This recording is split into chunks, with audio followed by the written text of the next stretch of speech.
Good afternoon, ladies and gentlemen, and welcome to High Top Sports Network's presentation of WPIAL Class 5A Section 2 Varsity Softball. The Armstrong Riverhawks, winners of 10 straight, hosting their foe from last season's WPIAL championship game, Penn-Trafford, looking for the season sweep of the Warriors today here on High Top Sports Network. We've got the national anthem right now. As you can see, the players are lined up down the foul line. So we're going to take a quick break, and we will be back with the starting lineups.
And the national anthem completed here. Thank you for joining us today on this Nicola Ann Photography pregame. Nicola Ann Photography, one of the premier photographers in the Pittsburgh region, as voted by the Pittsburgh Post-Gazette. Nicola Ann, pregame sponsor.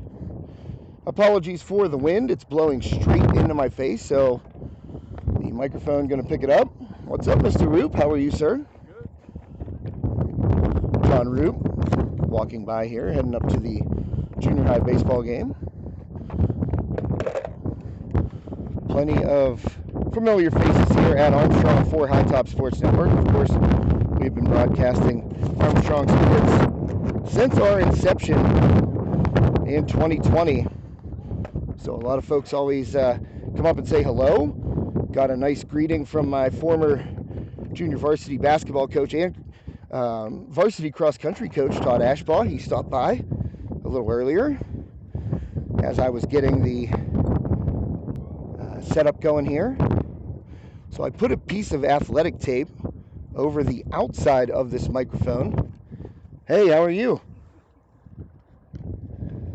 And that was Mr. Roop's lovely wife, my Katanning class of 1996 classmate and homecoming queen, Bobby Jo Bothell, now Roop, joining me here, and we are about to get underway. The Armstrong Riverhawks, winners of 10 straight games, now 10-1 on the season, recently ranked the number one 5A team in the state of Pennsylvania. In this week's Trib state rankings, Cameron Sprankle, first pitch, just off the plate there, missing with a ball.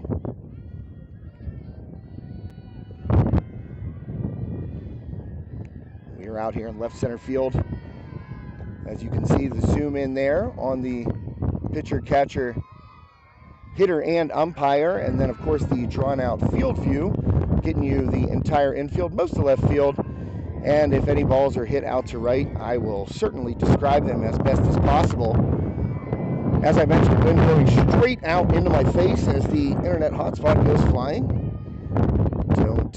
Don't want that to happen.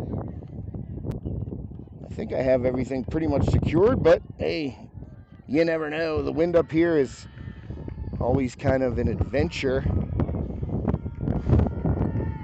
at Armstrong. I'll get you the Penn-Trafford leadoff batter here in a second, as that one misses low by Sprankle. Pull it up on the game changer, the Penn-Trafford Warriors a little down this year as compared to years past. That ball popped foul and out of play.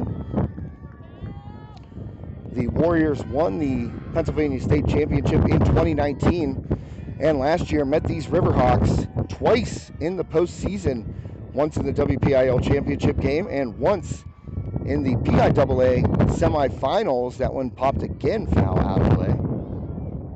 And the Riverhawks were victorious in both games last year. A walk-off home run by Jenna Clance in the WPIAL championship game, and then Jessie Pugh, the game-winning RBI in the state semifinals against these Warriors. And Cam Sprankle pitched a heck of a game in that state semifinal game at Mars High School.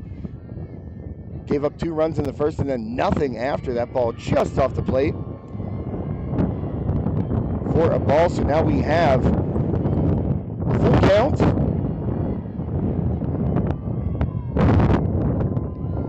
Sprankle trying to retire Anthony. That one in there for a strike, a backwards K. So a Sprankle's Neighborhood Market backwards K. First batter of the game goes down looking. Anthony down on strikes.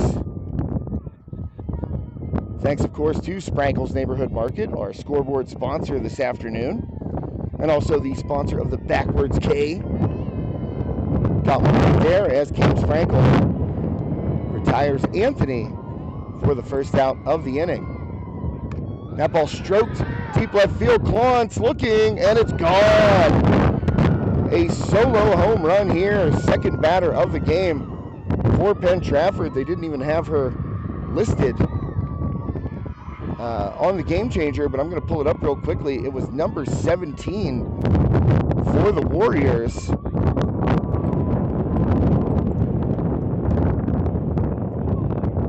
That was quick. First pitch swinging after the backwards K. A solo home run here for the Warriors, now up 1-0. Here in the top of the first, one away. And I'll get it pulled up for you right now.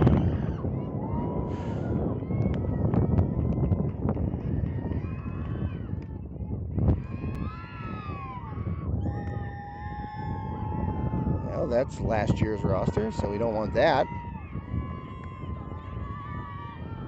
Riverhawks are undefeated in the section so far. That one in there for a strike by Sprankle. Here we go. There's the Penn-Trafford roster. Or not.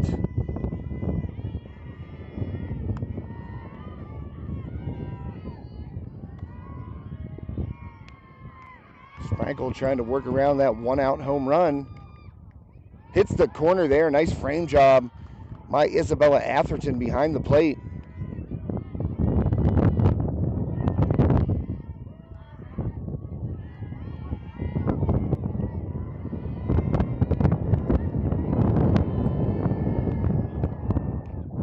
And inside corner, got her. Another backwards K there for Sprankle. So 2 strikeouts here in the first inning for Cam Sprankle. A solo home run there, given up for the first run of the game, but a couple of backwards Ks in the scorebook for Cam Sprankle.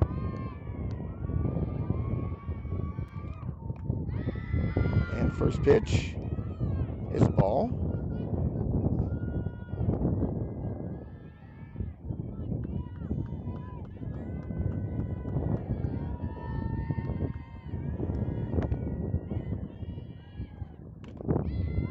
And that ball chopped towards Emma Paul on one hop, fires to Pugh, and we'll get the third out of the inning. But the Warriors on the board first with a solo home run as we get ready to head to... Oh wait, no, they got her safe over there. Oh man, I put my head down, just assuming that was an out. Not sure exactly what happened. Have to look up the play right there, but I don't know if Pugh came off the bag or if the runner beat it out, but now a runner aboard for the Warriors with 2 outs. And that home run was hit by Cam Ponko. Solo shot by Ponko. Giving Penn-Trafford a 1-0 lead here early. Sprankle working, induces the pop fly. That's shallow right. Going to be a tough play. And grabbed. I think that was, yes, it was Klingensmith. Oh man, as Cassidy Adams came flying in right there. But Klingensmith able to make a beautiful over-the-shoulder catch. Wow, that was a near collision right there between Klingensmith and Cass Adams in shallow right center field. But Klingensmith makes the grab. Riverhawks coming to bat down 1-0 following the Ponko solo home run in the top of the first. And we're going to take a quick break. Thank one of our great sponsors here on High Top Sports Network. Armstrong Indoor Athletics, located at 132 South Grand Street Avenue in downtown Katanning, offers a state-of-the-art training facility and top-tier instruction by experienced coaches to help turn your youngster into the best baseball or softball player they can be. Batting cage and bullpen lane rentals are available for 30 to 60-minute sessions, and you can also sign your baseball or softball player up for private hitting, pitching, fielding, and catching instruction with our knowledgeable staff. Be sure to visit Armstrong Indoor Athletics online at aia.team or call them at 724-599-9761 for more information today. And welcome back to High Top Sports Network. You saw that commercial right there for Armstrong Indoor Athletics. And they are our broadcast booth sponsor this afternoon. So thanks to AIA, just a tremendous facility downtown Katanning, 138 South Grant Avenue. Just put in a beautiful indoor diamond. Of course, the 4th annual baseball champ camp coming up at AIA. You can register at aia.team. And that will run from June 12th through the 16th. And will be held here at Armstrong Junior Senior High School on the baseball and softball fields. Thanks to our official broadcast partner today, Steffi's Country Catering. Of course, our scoreboard sponsor, Sprankles, downtown Katanning, 151 North McCain Street. And Emma Smerick takes the first pitch in there for a strike.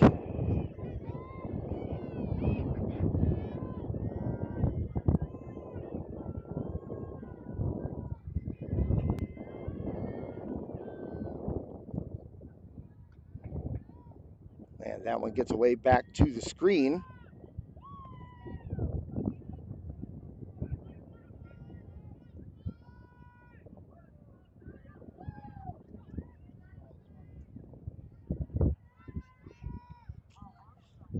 And Smerick puts it into left field. Nice line drive the opposite way by Emma Smerick.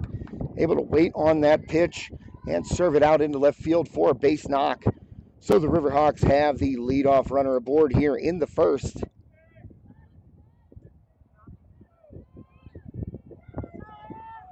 And one thing Armstrong has been able to do all year long, and they've been doing it for the past couple years really, is able to answer when another team scores a run. Emma Paul at the plate right now. Paul having a great junior season for the Riverhawks. Tough to pick an MVP on a 10-1 team, but Paul has been fantastic all year long. Really just doing it all, hitting, fielding. And she rips one towards the right center field gap. That's going to get down off the fence. Smerick rounds second. She is into third standing up, and Paul is into second standing up with a double. So the Riverhawks, first 2 runners aboard, both in scoring position for senior catcher Bella Atherton. Good RBI chance here for Atherton, and a chance for the Riverhawks to take the lead, maybe on a base hit.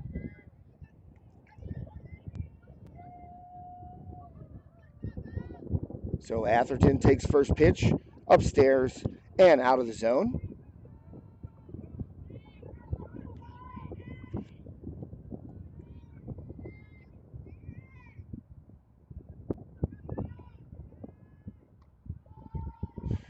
Second one also a ball, so you don't want to put Atherton on right here because coming up next is Jenna Clontz, and she leads the Riverhawks in home runs with 7 and RBI with 27.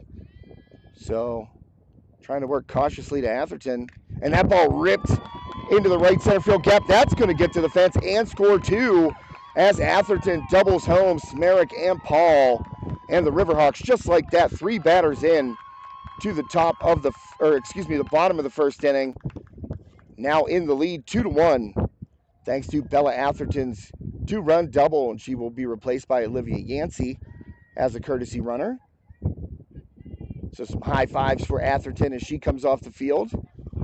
So just like that, a single by Smerick, a double by Paul, and a double by Atherton makes it 2-1 in favor of Armstrong here in the first. And now you got Jenna Clontz coming up, nobody out. And it's not like you can intentionally walk her because Jessie Pugh following in the 5 spot as Clontz takes that first pitch fastball in there for a strike. That's the thing about this Riverhawks offense. They are battle tested, a veteran team. They've been doing this for a couple of years now. And that one on the outside corner, so Clontz quickly down 0-2.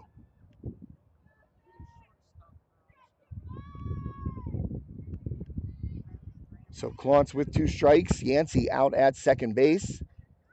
Clontz reaches out and smacks a single to right field. Here comes Yancey. She'll be around, play at the plate. Nope, that throw up the line. Here comes Clontz. She's trying to get in there, and she is out. Maybe Clontz, little hesitation going around first base. Should have been running the whole way once you saw that ball come in, but an RBI single by Jenna Clontz makes it 3-1 Armstrong here in the bottom of the first inning. So nobody on now, 1 out for Jessie Pugh. Another big bat in the middle of this Armstrong lineup. And first pitch to Pugh is upstairs and outside for a ball.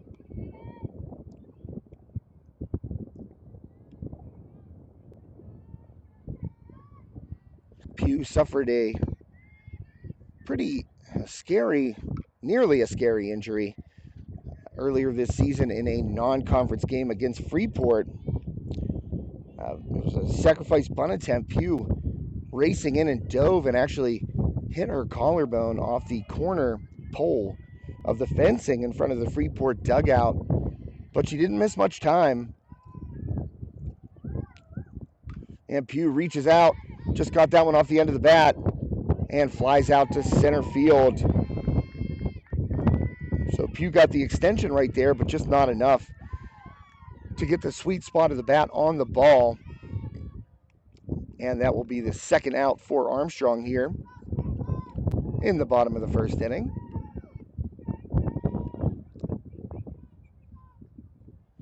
(3-1) Riverhawks, 3 in the bottom of the first for Armstrong.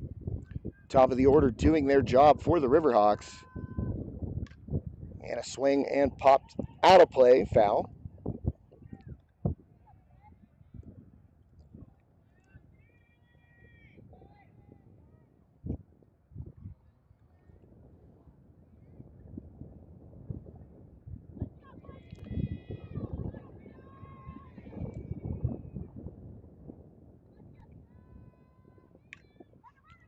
And a little chopper, one hopper over to third base there and fired across for the third out of the inning. But Armstrong able to get 3 in and retake the lead here on this Steffi's Country Catering Game Day on High Top Sports Network. Josh Reckengast here with you. A beautiful day, very sunny, nice and warm. I'll take this all day compared to Monday and Tuesday. Those were a couple of rough ones, as Coach Ashbaugh and I were talking about prior to this one.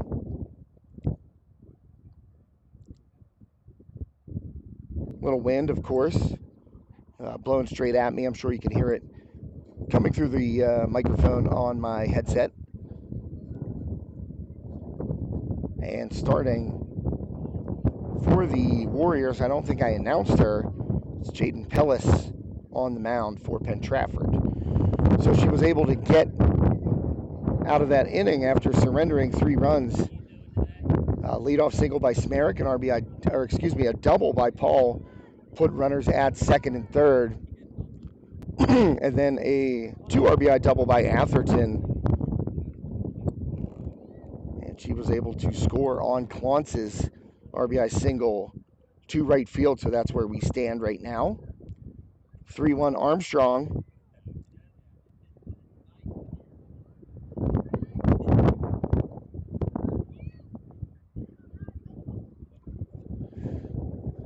So right now the Warriors leading off against Cameron Sprankle. Sprankle with 6 wins on the season, 6-1 record. The only loss for Armstrong this year. That season opener against Hempfield as Sprankle throws a strike right there to the leadoff hitter. And I think the game changer is just entering numbers. This is Moores, actually. And a bunt attempt fielded by Cloak, fires, and it's not going to be in time. Moores beats it out. Cloak jumped on that, but Moores with great speed getting down the line. So a leadoff bunt single.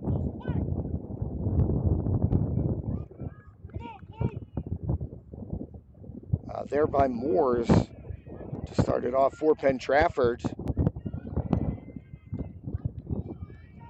And another lefty up here for the Warriors. That one just kind of slapped. Cloak gets it. Looks back, Moores at first base, so first out of the inning on the first pitch.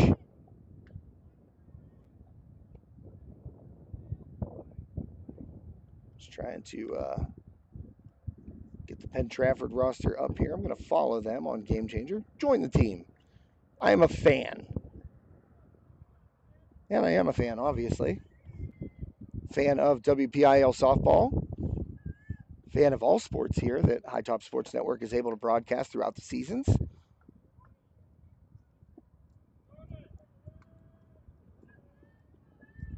So down at first base with 1 out. That is Riley Moores. Not sure who the bunt pop out was right there, or the slap pop out. Swing and a miss right there. First pitch by Sprankle, a little off the plate, and Emma Hauk can't come up with it.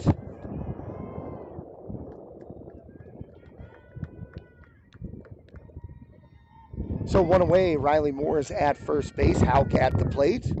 Second pitch upstairs. Moores got a pretty aggressive secondary lead right there, but did not take off.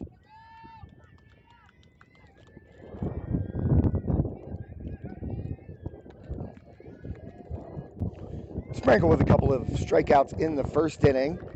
Gets Hauk to chase off the plate right there.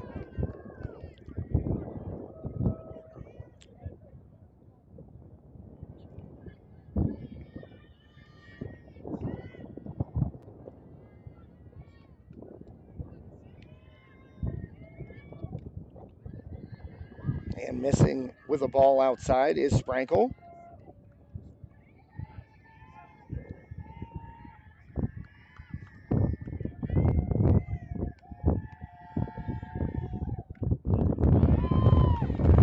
And Sprankle records her 3rd strikeout of the game, getting Hauk for the 2nd out of the inning.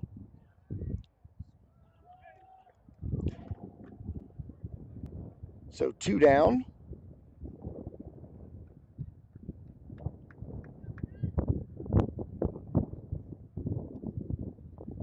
Well, I tried to email the roster to myself and that didn't work. It just opens up Game Changer again, which I have open as the wind picks up. As I mentioned, blowing straight out here to left center field. And that home run in the first inning for the Warriors, maybe a beneficiary of this wind.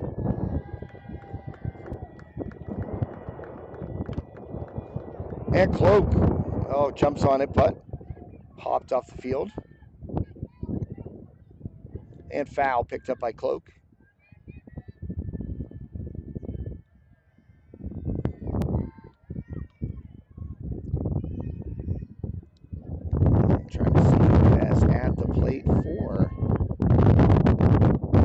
pitch there by Sprankle on the inside corner. Looked good.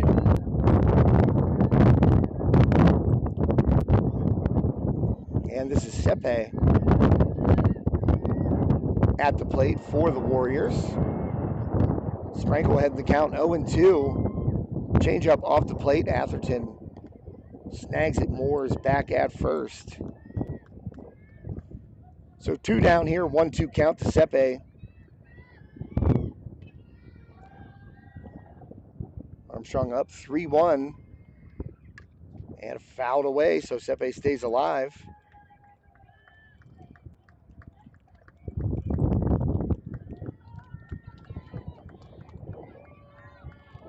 Sepe, the number 9 batter for the Warriors.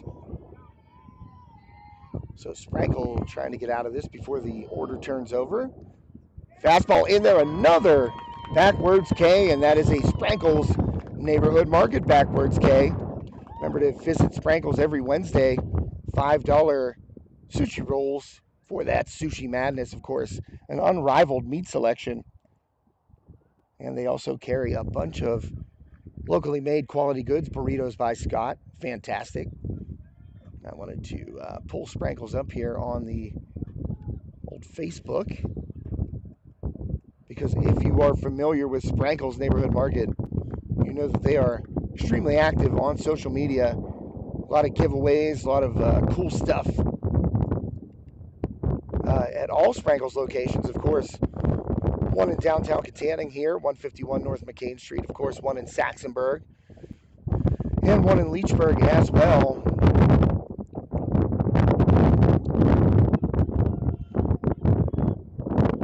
Sprankle's very involved with the community. A very charitable local company.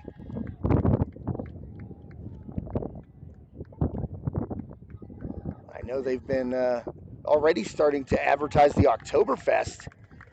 Don't know if you folks have had a chance to enjoy that out in Saxonburg, but it's a fun time. Plenty of great food, great beverages that consist of barley and malted hops. And as I said, plenty of great giveaways, of course. Feels like Sprankles is giving something awesome away every single day. I just pulled up the social media page, excuse me. As you can tell, this is the 4th game I've called this week. The first 2 were in some horrific weather, so the voice still hasn't bounced back. Kind of surprised by that, to be honest. And first pitch here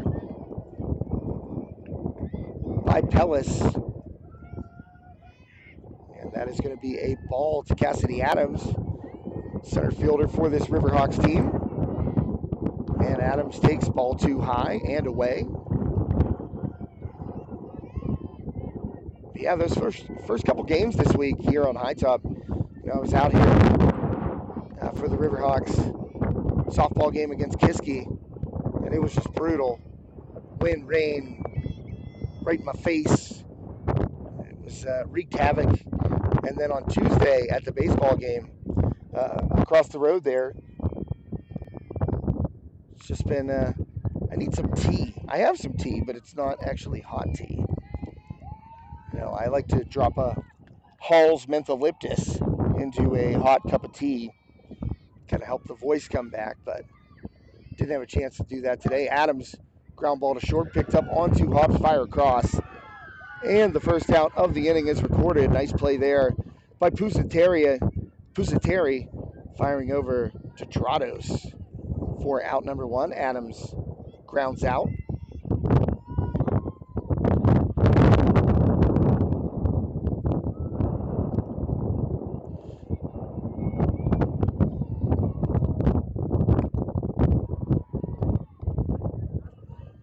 And first pitch by Pellis into Klingensmith is a ball.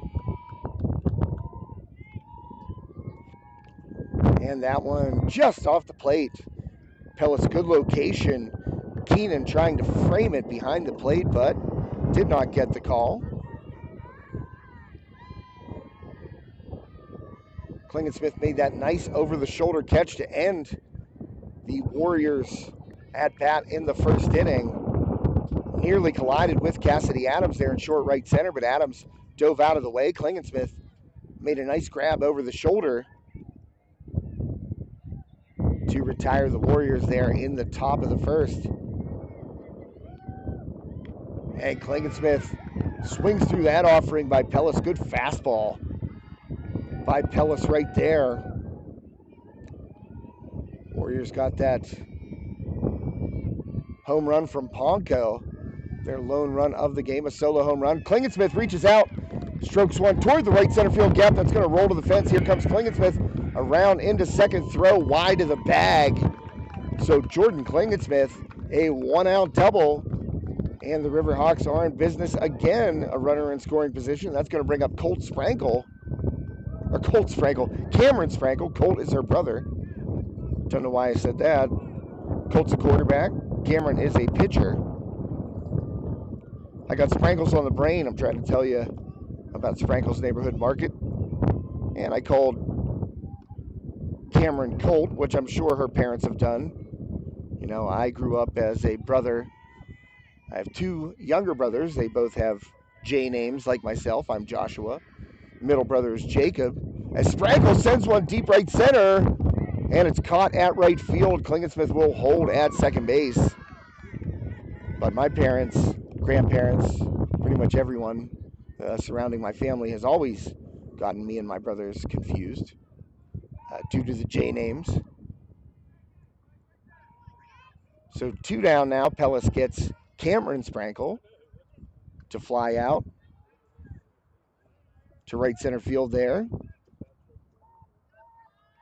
Able to range over was Anthony for the grab. And now that turns the order over for the Riverhawks. Smerik up 1-for-1 with a leadoff single in the first and a run scored. Emma Smerik kind of started out the season a little bit slow at the plate, but she has turned it on recently.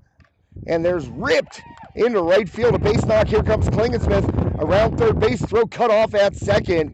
And Klingensmith slides into home plate with Armstrong's fourth run of the game. And RBI there for Smerik. Little 2-out lightning for the Hawks. And now Emma Paul up, already 1-for-1 with a double in this game. Facing Pellis. Let's see what Paul can do right now. Wouldn't be surprised if Smerik is on the move with 2 outs.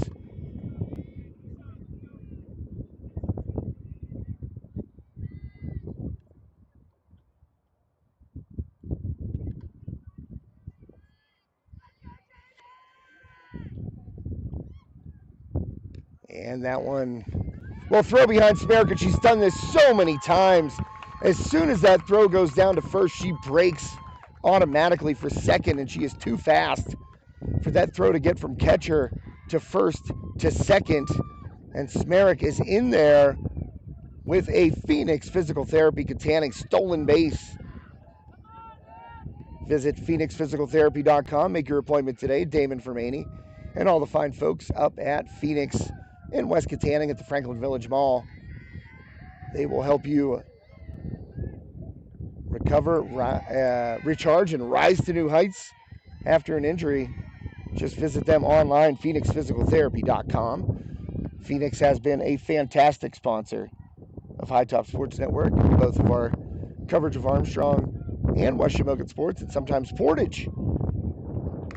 Paul reaches out, sends one deep. That is at the fence, and it's gone! It just sails over.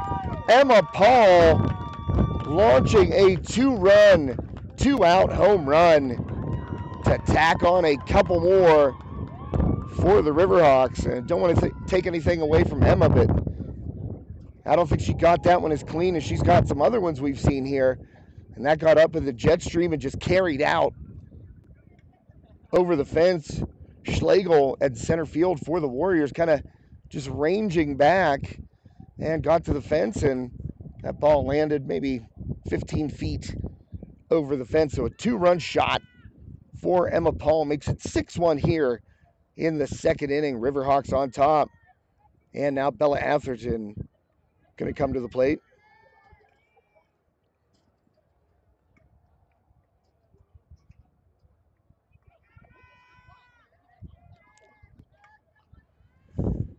Atherton with that 2-run double in the first inning. Chance to start it up again here. Pellis gets the first pitch on the outside corner.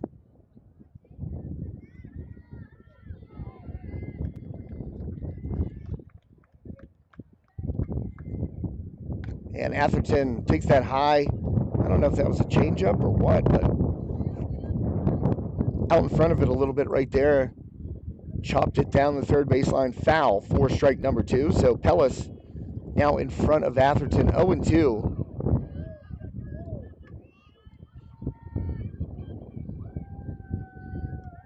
6-1 Riverhawks here after the 2-run homer by Paul. Atherton, she sends one towards center field, and Schlegel's under it. Makes the grab, but the Riverhawks continue to add to the lead.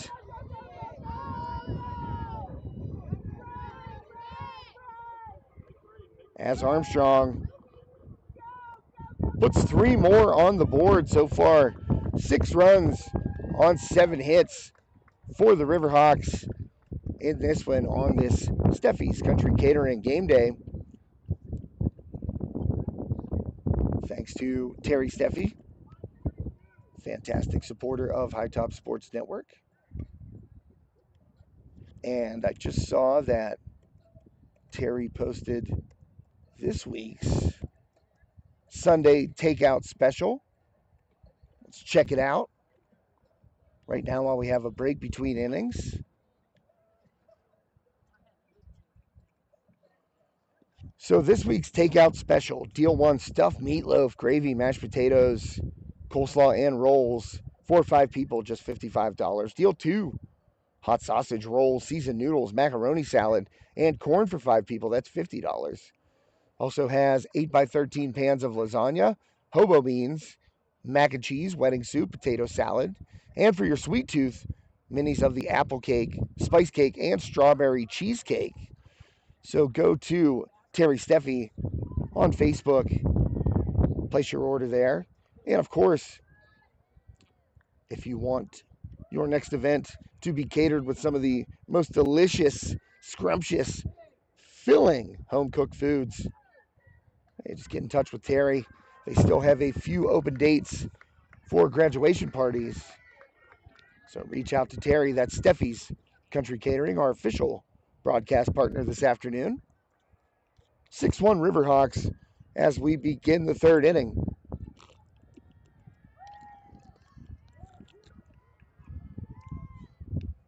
Sprankle surrendered the... Oh, Sprankle takes it off the wrist and she is hurt.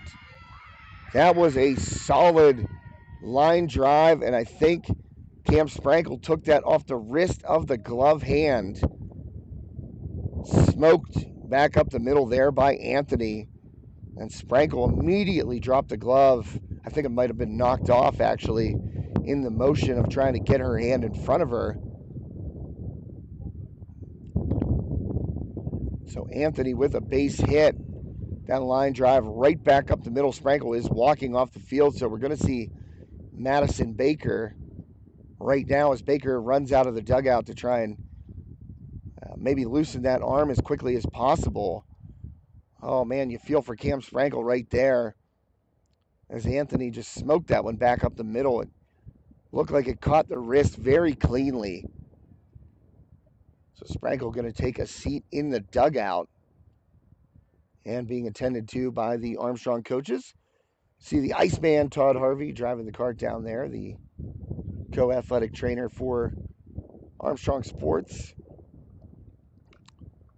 Baker going to fire some warm-up pitches in right now. And hopefully just a bruise there for Cameron Sprankle, because she is obviously the number 1 pitcher here on this Riverhawks team. Has taken them to Penn State the past couple of years, to the state title game. And as I mentioned in the top of this one, in the Nicola Ann Photography pregame, Cam was just lights out against Penn-Trafford in the state semis last year. Surrendered 2 runs in that first inning, but gave up nothing after that, as Armstrong was able to pull out a 3-2 victory and advance to State College for the 2nd straight year. So, of course, everyone here hoping that Cameron Sprankle is okay after taking that hard line drive. Off the bat of Anthony. So while Madison Baker warms up, let's take a look at some of our other great sponsors here on High Top Sports Network. Of course, Ryan Bowser State Farm, our player of the game sponsor, Sprankle's Neighborhood Markets. You can see their logo and information down there by the scoreboard. Armstrong Indoor Athletics, our broadcast booth sponsor, Steffi's. Just talked about them. Our official broadcast partner, Phoenix Physical Therapy Katanning. Thanks to the John F. Graff Insurance Agency, our post-game sponsor. Serena Pizza and Berg Bar, our mound visit sponsor. As Baker into the game and gives up a foul ball just outside the line to the first batter she's facing. That's Ponko. And Ponko accounted for the Warriors' lone run so far today, a solo home run in the first inning off of Sprankle. So now Anthony at first, Ponko at the plate. That one hits Ponko right above the left ankle when she claps, heading down to first base. So now the Warriors with a little something going here in the top of the third inning. 2 runners aboard. Anthony with that line drive base hit off of Cameron Sprankle knocked her out of the game. And now Baker coming in, probably not fully warmed up. Most likely going to take her a little bit to get loose, I'm sure. And hits Ponko. So now 2 on, nobody out. For Keenan, she takes a strike.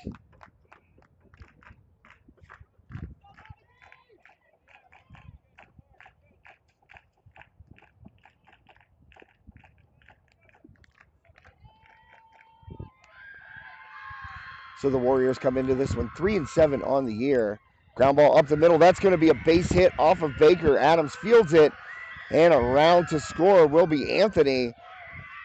So the Warriors get their second run on an RBI base hit. Coming here in the top of the third.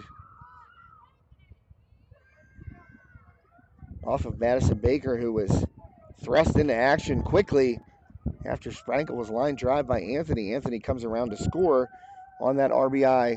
Well, it turns out to be an RBI double by Keenan. So Jessie Pugh over to try and calm her classmate, fellow junior, Madison Baker, down a little bit.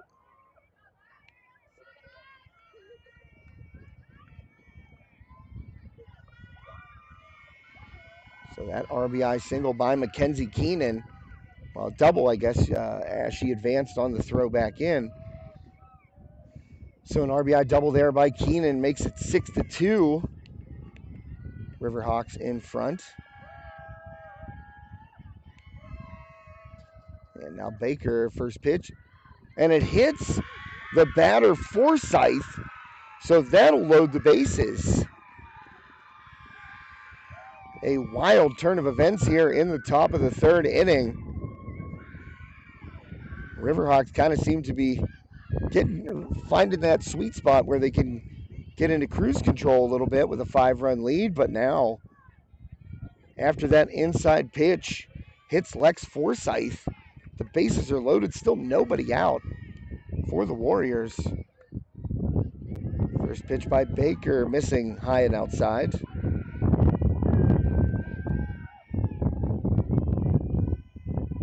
And right now Baker going against Youngo.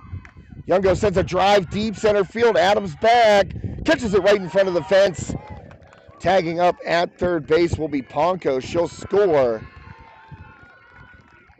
And Maines, the pinch runner, advances to third base. Forsyth staying put at first, but a huge first out, despite the fact that the Warriors pick up a run on the sacrifice fly there by Youngo. So now runners on first and third, 1 down for the Warriors. Baker trying to work out of this jam. First pitch off the plate. to Riley Moores.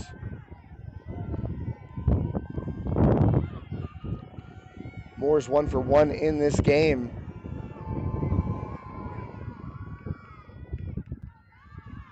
Baker fires. That's going to be in there for a strike to Moores as, well, they had Forsyth down at second base on the game changer, but she hasn't moved.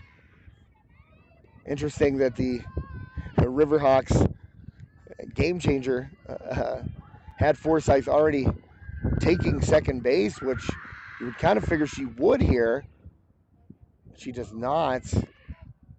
And waiting to see what the umpire is going to call right there. And they send Forsyth back to first base. Home plate umpire talking to the Riverhawks dugout.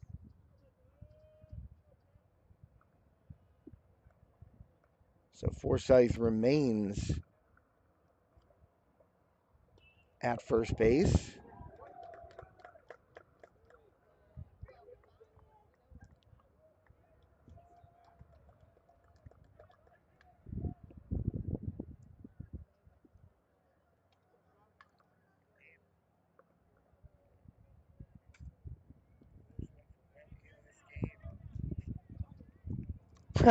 Got a great comment here from Colt Sprankle. He said, "Glad your mind is already on football. That's what I like to hear." Colt, that was just a mistake, but my mind is always on football, and I've been appreciating all the videos, all the hard work you've been doing on the 7-on-7s. Really looking forward to seeing you under center here for the Riverhawks in the fall. And I want to thank his mom, Brandy. She brought a hot chocolate over on Tuesday, thinking it was going to be for me, but Joe Rhodes was over here. I was at the baseball field, so thanks to all the Sprankle family for tuning in today. And now Forsyth gets down to second base.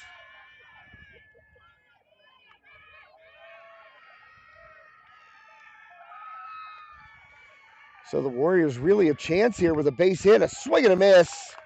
And Baker gets the strikeout of Moores. That's a huge out for the Riverhawks. So you got Maines, the courtesy runner, on third base. Forsyth finally took second there before Moores was retired on a full count.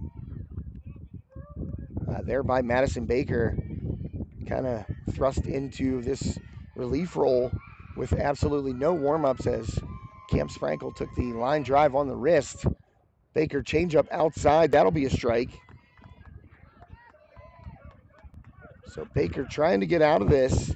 Pusateri at the plate right now for the Warriors.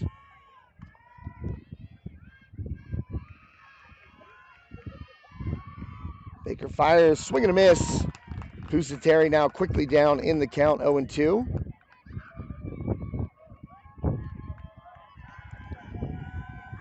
Bree Pusateri, number 3, up there hitting from the left side against Madison Baker. And Riverhawks trying to get out of this third inning. Oh, just off the plate right there. And the Riverhawks faithful out here in left field, they thought that was strike 3, but no call from the home plate umpire. So Baker will fire to Pusateri again. That one fouled off the top of the Riverhawks dugout.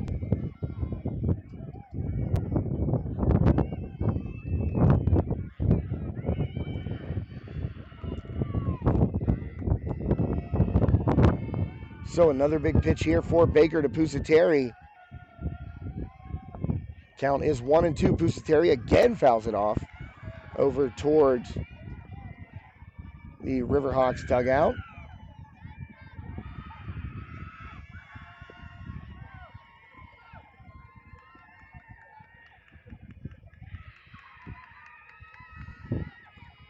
Baker looking in, gets the sign from Atherton. Here's the pitch, strike 3.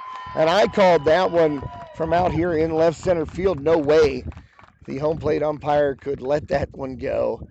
Right on the corner, another Sprankle's Neighborhood Market backwards K to end the inning. So Baker comes in for the injured Cam Sprankle. Warriors get a couple to make this a 6-3 game.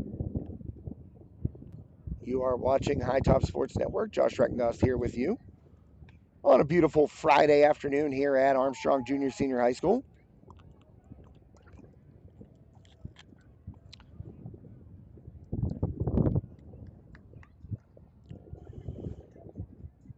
And Armstrong going to be coming up to bat here in the bottom of the third inning. Of course, we would like to thank all of our great sponsors. I think I left off at Serena Pizza and Berg Bar, the Mound Visit sponsor. Of course, Nicola and Photography, our pregame sponsor, here for our coverage of Armstrong softball this season.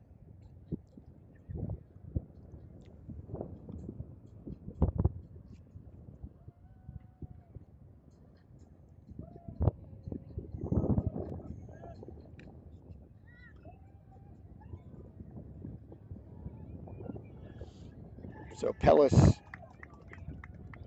will remain on the mound for the Warriors as we get ready to get the Riverhawks up here at the plate. Bottom of the third inning coming up on this Steffi's Country Catering Game Day. Make sure you search Terry Steffi on Facebook. He'll slick you up. Take care of all your needs. And if you cater your next event with Steffi's, just mention High Top Sports Network and receive a special 10% discount. Just search Terry Steffi on Facebook. First pitch from Pellis to Jenna Klontz. It's going to be low for a ball. Klontz with that RBI single, her first time up. And as I mentioned, Klontz leading the team in home runs and RBI. One hopper over there to third, fire across. And that'll be the first out of the inning as Ponko charged that one hopper by Klontz. Got a nice bounce off the turf and fired it over to Drados for the first out. So that will bring up Jesse Pugh, the Riverhawks first baseman. Well, they had the ground out to Pusateri on the game changer, but it was definitely Ponko. First pitch to Jesse Pugh off the plate for a ball. As mentioned, Pugh coming back off that injury. She suffered against Freeport, diving for that bunt attempt,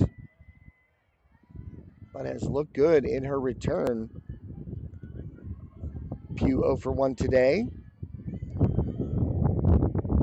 Take a look at Jesse's stats. 379 coming into this one. An OPS of 1.228. Wow. That's up there. Change up by Pellis misses. Pugh a couple of home runs on the season and 13 RBI.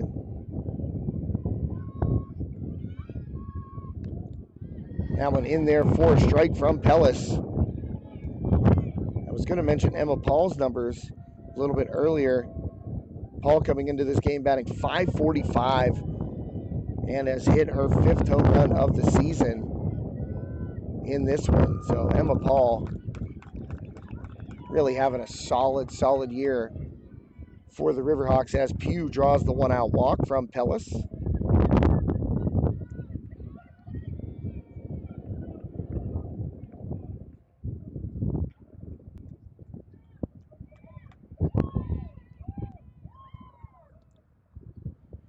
And a mound visit right now, so that'll be our Serena Pizza and Berg Bar mound visit. Stop up to Serena Pizza and Berg Bar, Franklin Village Mall in West Katanning.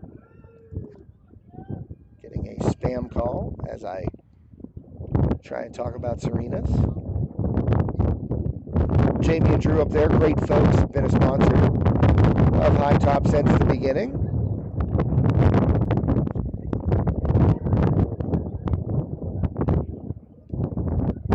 Of course, you can dine in, take out. $2 slices Tuesday through Sunday at Serena, and I just pulled up their Facebook. Man, those wings look fantastic. Wing Wednesday, $12.99 a dozen. Take out, dine in, or delivery. Give them a call, 724-543-6226. Try that Wing Wednesday at Serena Pizza and Berg Bar. So, did we get a pitching change here while I was talking about the fantastic looking wings at Serena's? I think we did. Indeed, we did. A pitching change for the Warriors here. Let's take a look at the roster.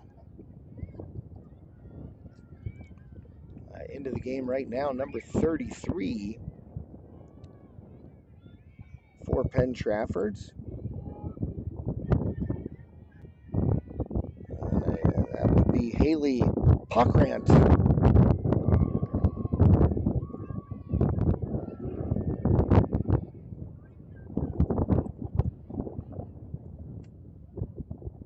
And so, call to the bullpen right there. Pockrant comes in.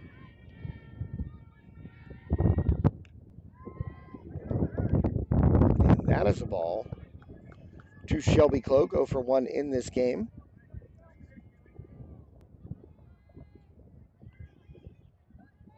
Jesse Pugh down at first base. One away here. Clontz grounded out to start the bottom of the third.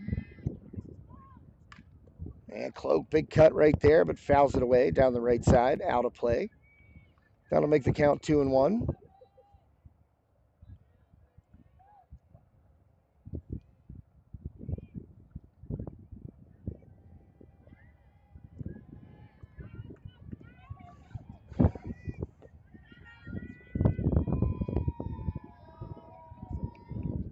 And Cloak sends a high pop toward the right side. Will drop in play, but foul.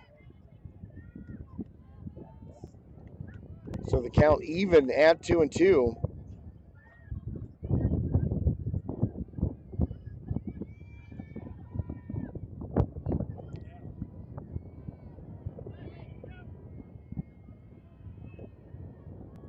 And that one hops to the screen. Well, it doesn't hop to the screen. Bounced off of Keenan right there toward the Riverhawks dugout. So that'll allow Pugh to advance into scoring position.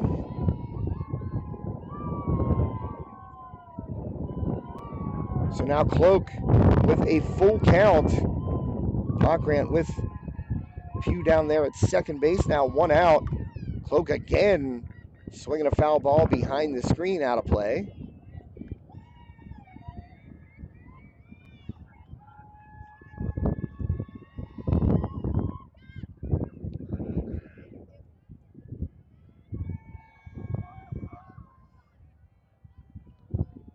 So good battle here going on between Pockrant and Cloak, and that ball upstairs for ball 4. Cloak will draw the 1-out walk. That'll give the Riverhawks runners at first and second. 6-3 Armstrong. Penn-Trafford able to come up with 2 in the top of this inning after Cam Sprankle unfortunately took a line drive off the wrist, and she exited the game. And now Cassidy Adams, the center fielder, at the plate.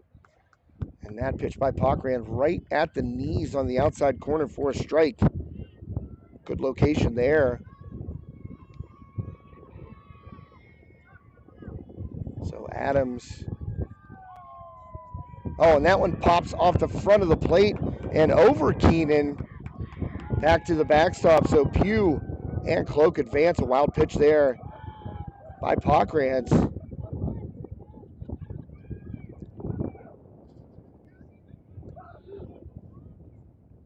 So now 2 runners in scoring position for Cassidy Adams. Chance to get those 2 runs right back here. Home plate umpire with the mask off. I'm not sure what the delay is about. Going to have a conference, maybe. And we are going to have a little powwow between the umpires here. Adams walks down to head coach and third base coach Keith Schaefer, get a little instruction. Back to the batter's box. And not sure what the stoppage is all about. Home plate umpire heading over to the Penn-Trafford dugout there and giving an explanation. I'll tell you, my mouth is drying up. I'm sure you can hear the scratching in my voice, but try and keep hydrated here.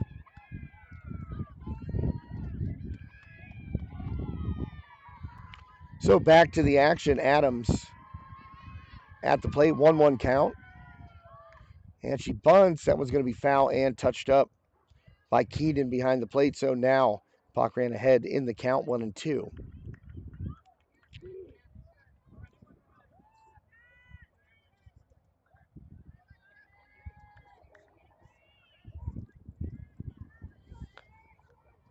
Riverhawks with 2 in scoring position. Cloak at second, Pugh at third. Adams rips it into center field for a base hit. And Cloak will cruise around to score the second run.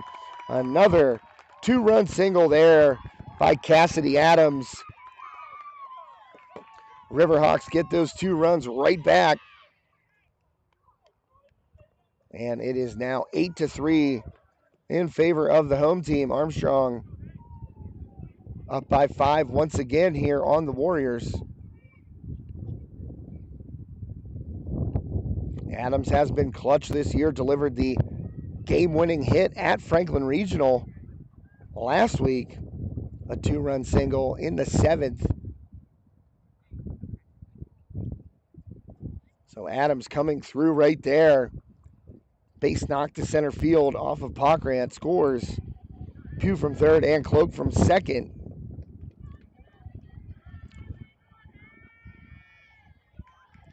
And that'll bring up Jordan Klingensmith, 1-for-1 with a double and a run scored so far. That one on the outside corner for a strike.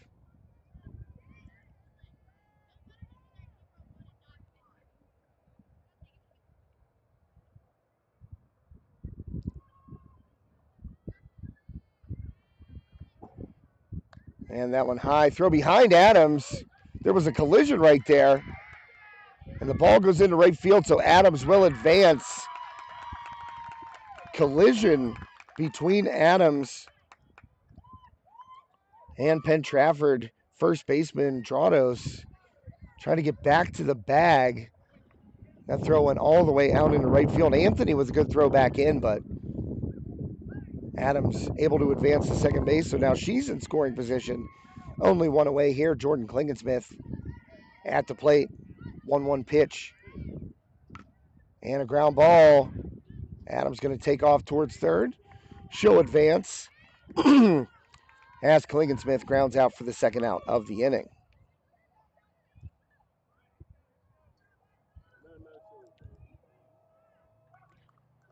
So Baker going to come up to hit here her first at bat. Replacing Cam Sprankle there in the third. Looking over in the dugout, looks like Sprankle's up with her teammates against the fence, so that's a good sign. Don't see any protective bandaging or anything, no ice packs on the wrist, so hopefully just more of a scare than anything there for Cam. Sometimes you get caught flush with a line drive. You know, it's not the immediate pain that is your true enemy. It's really 1 or 2 days after. Luckily, Riverhawks going into the weekend here. So hopefully Cam, a chance to recover and nothing serious there. And Baker pops it foul out of play right side.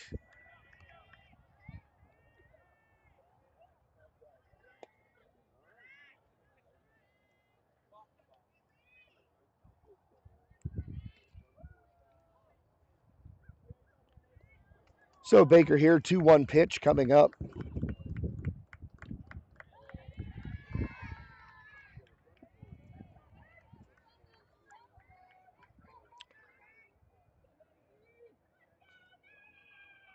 And that pitch from Pockrant. In for a strike looking. Now we have a full count. Adams down at third base now after advancing on the throwing error and ground out by Klingensmith. And Baker takes low, ball 4. So Smerek now a chance again as the lineup turns over.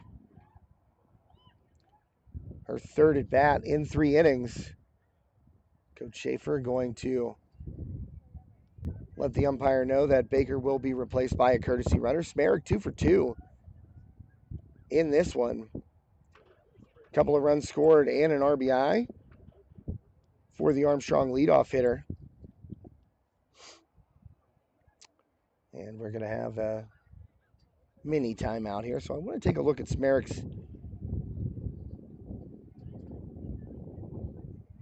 statistics right now. She's raised her average about 60 points in this week.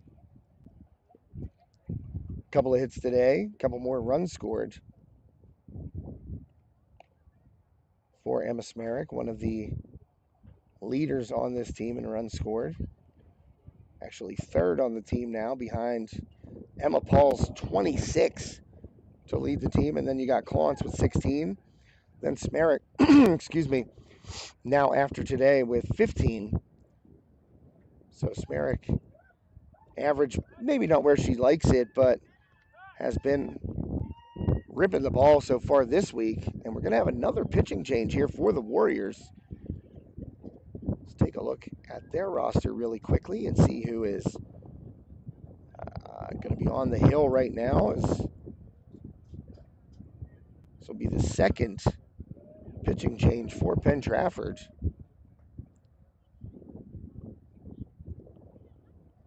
It looks like number 24, Julia Salvador, coming to the circle. It is indeed Salvador. Can't look at the Warriors stats since I am not an admin on their game changer, but Salvador, the third pitcher of the afternoon for Penn-Trafford. Now Emma Smerek up 2 for 2, 2 runs scored and an RBI. Facing Salvador, first pitch in there for a strike.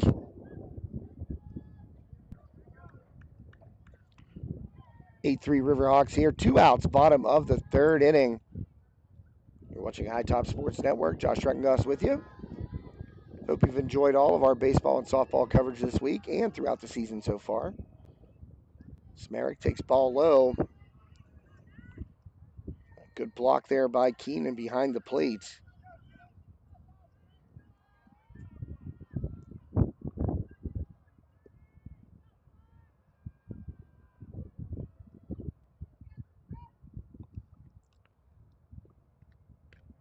Oh, nice pitch there by Salvador. Right at the knees on the outside corner. So now Smerek behind in the count, 1-2.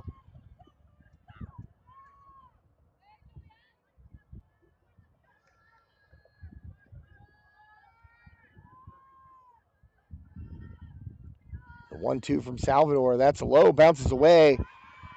And here comes Adams. She'll score from third base on the wild pitch.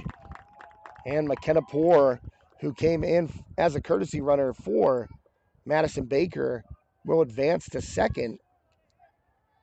So the Riverhawks 3 in this inning. Back up by 6, 9-1 Armstrong.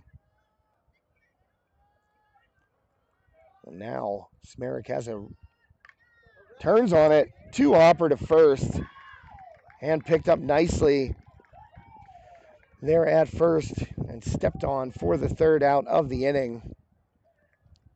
That was Drados. So the Riverhawks give up 2 in the top of the third, get 3 back in the bottom. So far, Armstrong, 3 runs in all 3 innings. Here offensively, 9 runs on 8 hits. 1 Penn-Trafford error. And a home run by Paul. Doubles by Atherton, Paul, and Klingensmith. And Madison Baker will head to the mound for her second inning of work. We're going to take a quick break and thank our broadcast booth sponsor, Armstrong Indoor Athletics. My name is Josh Reckengoss. We'll be right back. Armstrong Indoor Athletics, located at 132 South Grand Street Avenue in downtown Katanning, offers a state-of-the-art training facility and top-tier instruction by experienced coaches to help turn your youngster into the best baseball or softball player they can be. Batting cage and bullpen lane rentals are available for 30 to 60-minute sessions, and you can also sign your baseball or softball player up for private hitting, pitching, fielding, and catching instruction with our knowledgeable staff. Be sure to visit Armstrong Indoor Athletics online at aia.team or call them at 724-599-9761 for more information today. And welcome back to High Top Sports Network. Josh Reckengoss with you here on this Steffi's Country Catering game day. Riverhawks on top 9-3 as we head to the top of the fourth. Penn-Trafford at the plate. Madison Baker in her second inning of work after taking over for Cam Sprankle, the Armstrong starter. Sprankle line drived in the wrist there. High fastball, swing and a miss against Schlegel. So that'll be an 0-2 count. Here to the Warriors leadoff hitter in the fourth. Baker off the plate there, missing with a ball. Madison Baker actually looked up her stats last night. Just out of curiosity, she picked up the win against Deer Lakes. Swing and a miss, and a strikeout there for Baker. And that's one thing she's been really, really good at this year. Picking up the strikeouts, and I'll just go over Baker's stats for you so far this season. 23 innings pitched. Record of 4-0. 36 strikeouts in those 23 innings pitched, so a lot of swings and misses forced by Baker. An ERA, as she gives up a base hit right here, but an ERA under one, well under one, 0.60. So a great 1-2 punch here in the circle for the Riverhawks with Cam Sprankle, the senior, tons of experience, great numbers throughout her career. And of course, Madison Baker, the junior, off to a great start so far this season. She gives up a base knock there to the first baseman, Drados.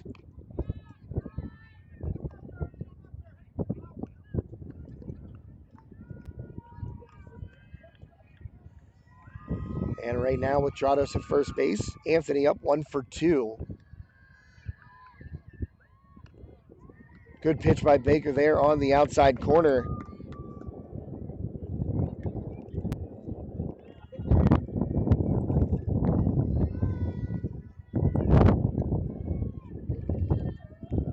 Anthony took that one looking. So Baker with the 1-1, missing upstairs. 2-1 now the count. To the Penn-Trafford leadoff hitter.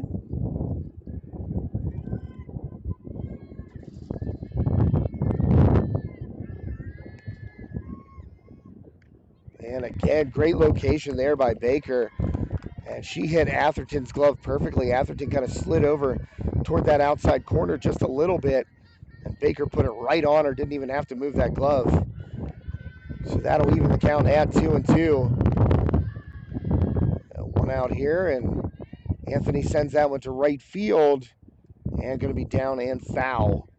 Smerrick was giving chase over there, but landing on the foul side of the first baseline.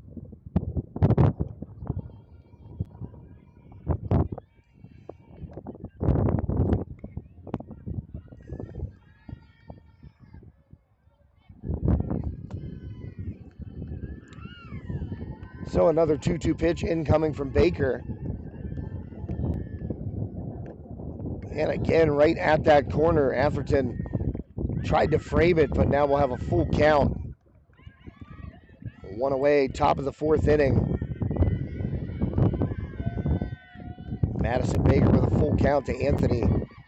Here's the pitch. Anthony rips it right at Klingensmith. She snags it, fires over to Pugh for an inning-ending double play. Jordan Klingensmith, right place, right time, stuck that glove out. And Drados way off the bag. She thought that was getting through. And that's one thing your coaches always teach you from being a little person out there playing the game all the way up. You got to watch that line drive go through before you start to break toward the next bag. And Drados already off over halfway, just about a little less than halfway between first and second. So easy play by Klingensmith there as she was already ranging to the first base side.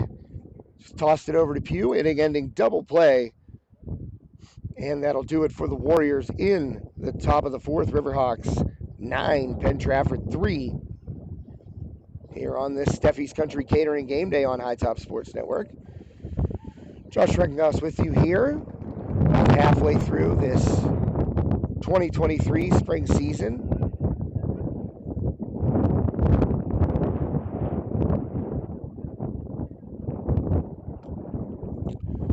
A lot of baseball and softball on the network so far this year. Going to have some boys volleyball coming up, I believe, out at West Shamokin.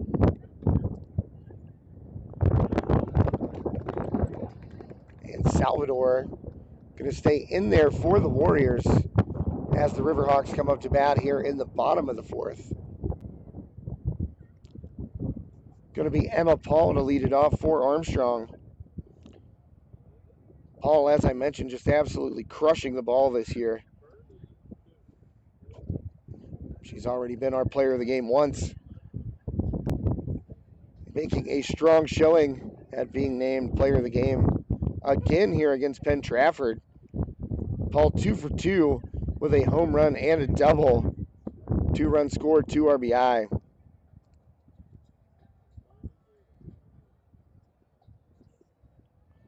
So Salvador went a third of an inning, and she will remain in the game. Threw a wild pitch last inning. And Paul takes a strike. Boy, that was high. It looked like a touch above the letters right there, but Paul takes strike number 1.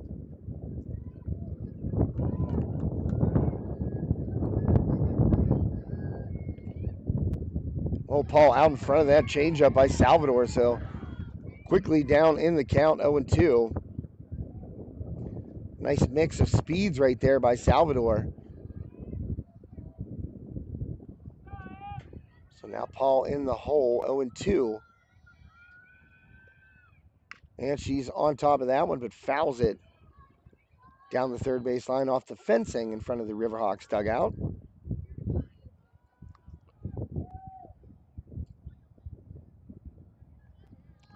Paul came into this game hitting .545, leading the team. With that average, plenty of extra base hits, runs, leading the team in runs. I believe she was second in RBI behind Jenna Clance. And Paul grounded to short. Picked up, thrown across, and out number 1. So Paul grounds out for the first out of the inning. And that's going to bring up Bella Atherton, also having a good game at the plate. I think my phone kind of froze there. Oh, got out of it. Atherton 1 for 2. Facing Salvador for the first time. And a swing and a miss. Good location there by Salvador. Strike 1 swinging on the Armstrong catcher, Bella Atherton. Here is the 0-1. In there for a strike at the knees, inside corner. So Salvador mixing locations and speeds nicely so far here in the fourth inning.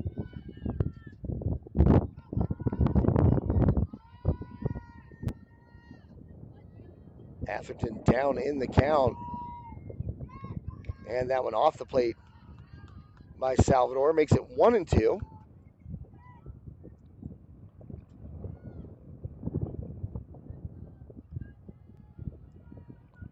Atherton entered this game hitting .421 on the season and throws the bat out there. That looked like an off-speed pitch out in front of it. Foul down the third base line. Atherton 4 doubles and 3 homers on the year, 18 RBI. Hitting in that number 3 spot, second on the team. So Paul was actually third on the team coming in RBI, but Atherton 18 knocked in so far this year. Second only to Jenna Clons. Atherton again in front of it. Nice play by Coach Schaefer in the coach's box. Stayed in front of that hard hit 2-hop ground ball. Can tell Coach Schaefer might have done that once or twice in his life.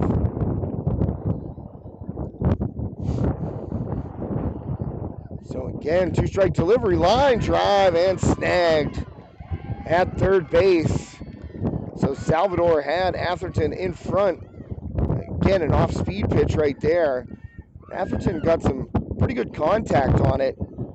Down the third base line, hit it pretty hard, but right into the glove of Ponko. So that is out number 2, and that'll bring up Jenna Clons, 1 for 2 in this game, an RBI single in the first inning.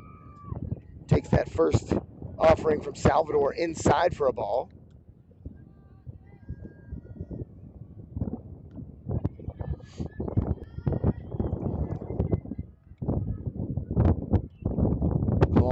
Good eye right there.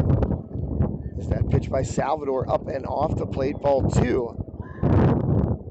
So now Clons ahead 2-0 in the count.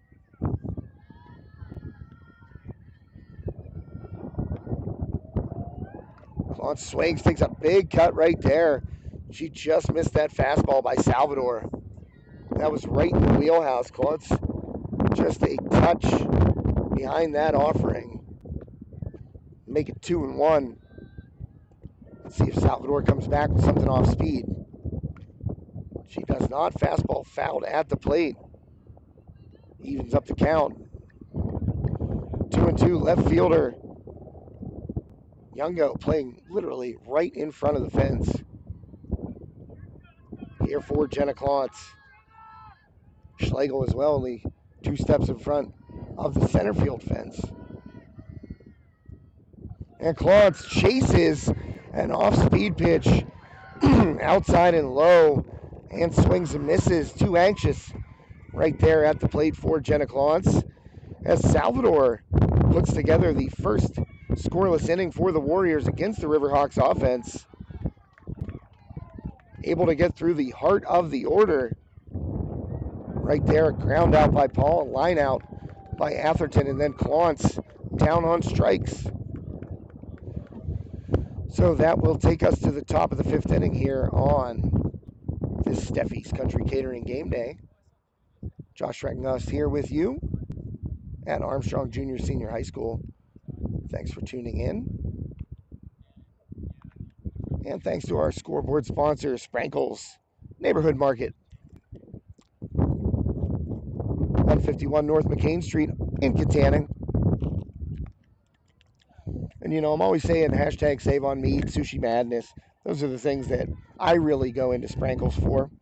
The meat selection, the deli, the sushi, but also Pennsylvania games of skill. They got a little room there off to the side, and self-checkout. Those are pretty relatively new, in and out. Take care of yourself in the self-checkout line. Whole new renovation on the front, just looks beautiful down there at Sprankles.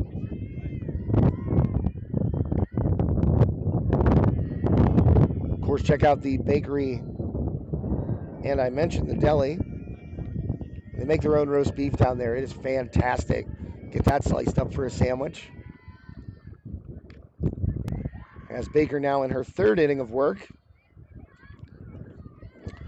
She has given up 1 run on 2 hits. Going against 3 strikeouts, no walks for Baker.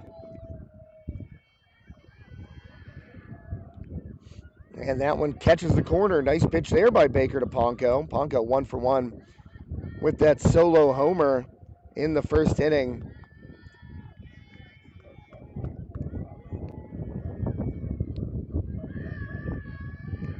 And that one upstairs by Baker. Make it 3-1 now, so Ponko in the driver's seat. Ponko was also hit by a pitch in this game. 2 runs scored. And Ponko swinging a miss. So now we're going to get a full count.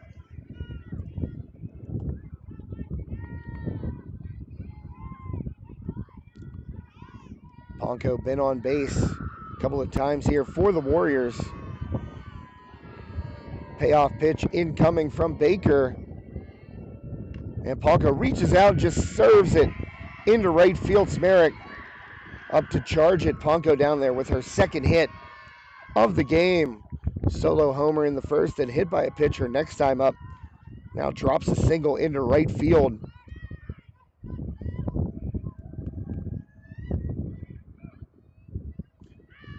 So leadoff batter is aboard for the Warriors. And that'll bring up Keenan, the catcher. 9-3 Riverhawks here, top of the 5th.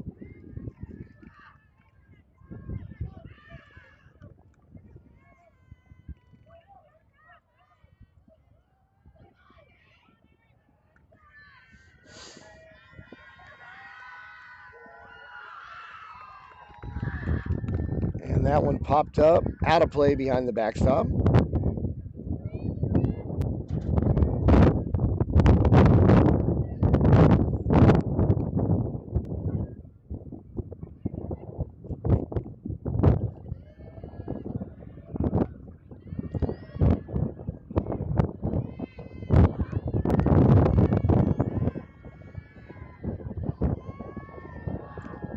And that ball out to center field. Here comes Adams. Oh, she came in on it and then stopped short, and it got past her. And that is going to allow Ponko to come all the way around from first base. Little hesitation there by Cass Adams in center field. Probably got to keep running in, maybe 2 more steps. Get low, maybe lay out for it. But Adams pulled up, and that ball bounced past her. So Keenan advances to second. She'll come out for a courtesy runner. So Keenan going to get a single and advances to second base on the error by Adams. So that makes it 9-4 in favor of the Riverhawks. Still nobody out here in the Penn-Trafford, top of the 5th. And that'll bring Forsyth to the plate. First pitch by Baker in there for a strike.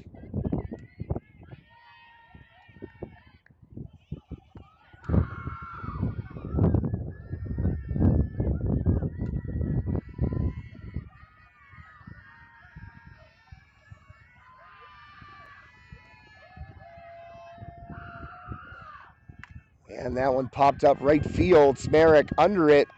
Let's see if there's a tag. Good throw by Smerik, showing off that arm. One hopper over to Cloak at third. So a nice throw in. Smerik ranging in, catches that fly ball from Forsyth, and then fires over to Cloak. And that'll keep Keenan at second base. One away here, top of the 5th. And that's going to bring up Youngo.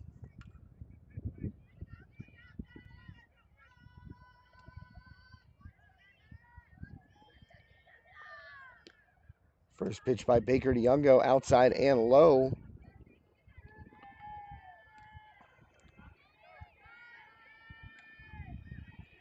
Juliana Youngo at the plate. And that one upstairs and misses for a ball by Baker. So a 2-0 count to Youngo. Courtesy runner out there at second base. Well, they're saying it's still Keenan on the game changer, but obviously that is number 22. We'll look up the roster real fast. Many different tabs open here, so bear with me. And in there for a strike from Baker to Youngo.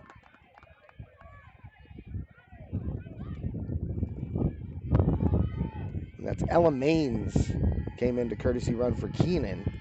She is at second base. Swing in, a foul back to the screen. Good pitch there by Baker. Youngo had to fight it off. Count will remain 2-2.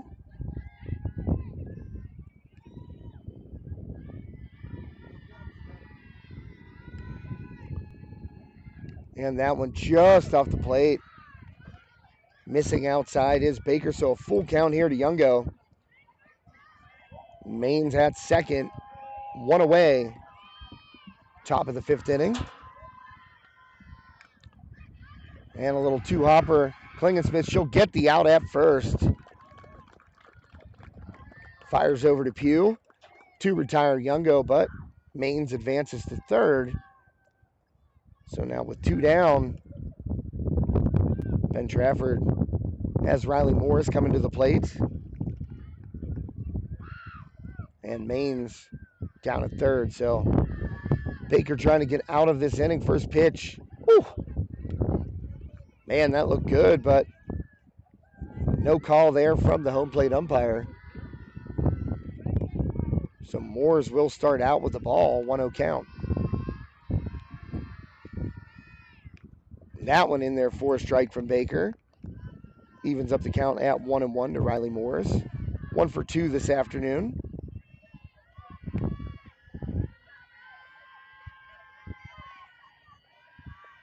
And Moores with a a single.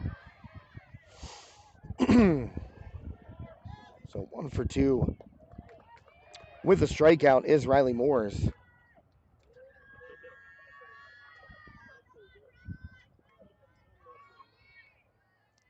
Baker with a 1-2 count to Moores here, trying to get out of it. Swing and a miss, that high fastball. Moores swings through it, and Baker strands Maines at third base. So heading into the bottom of the 5th, Riverhawks lead 9-4. Penn-Trafford able to get a run there in the top of the 5th.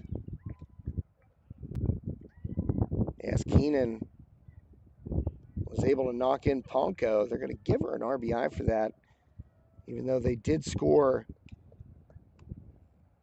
Keenan's advance to second as an error, I believe. Yes, indeed, an error on Adams.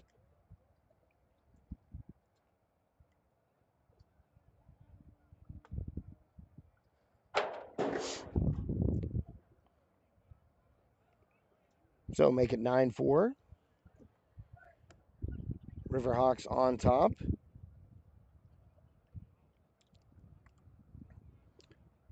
And see if Salvador is still in. Looks like she is still in for the Warriors. Salvador has been good in relief.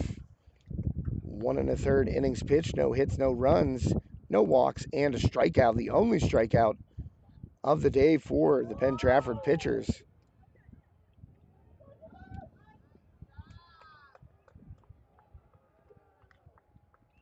And she got through the heart of the order last time around.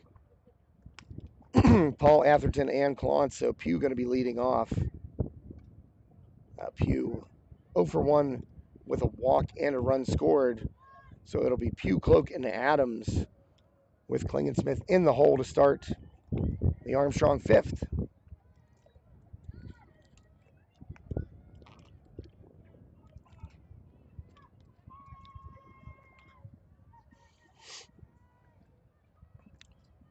Jesse Pugh, the Riverhawks first baseman, going to lead it off here against Salvador. First pitch skips in there for a ball.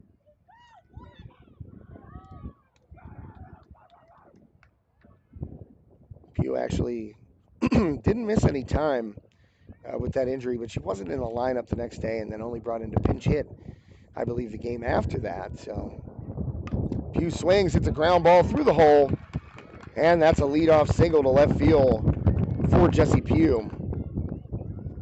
Pugh came into the game batting .379, 3 doubles and a couple of home runs, 13 RBI, 9 runs scored, and a team high 10 walks. She and Emma Paul were tied for the team lead in walks.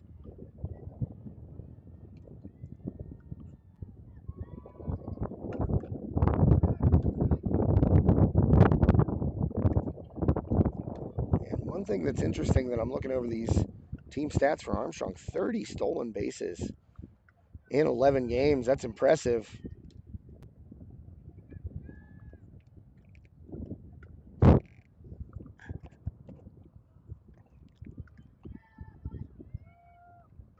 Salvador misses, throw back behind Pugh that skips away from the first baseman, but Pugh stays put.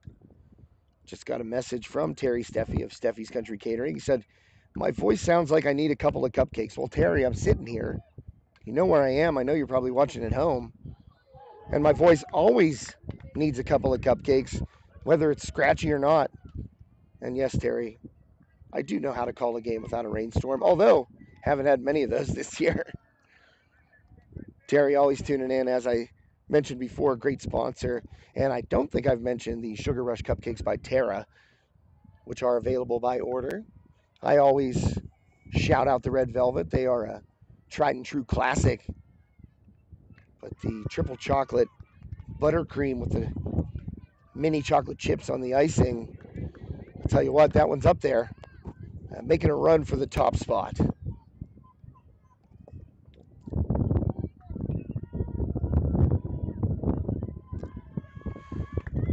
Well, Pugh out there at first, and she'll walk down to second as Cloak draws a walk right there. Riverhawks threatening against Salvador here, who's been pretty good. Adams, 2-run single her last time up.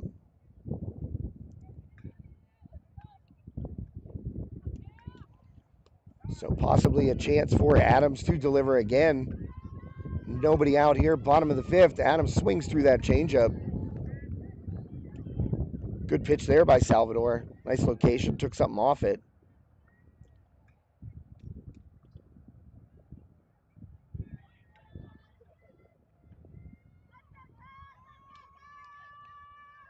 Adams again, swinging past the changeup. Throw down behind Cloak. She's back. So Julia Salvador, a couple of nice off-speed pitches to start this at bat against Cassidy Adams.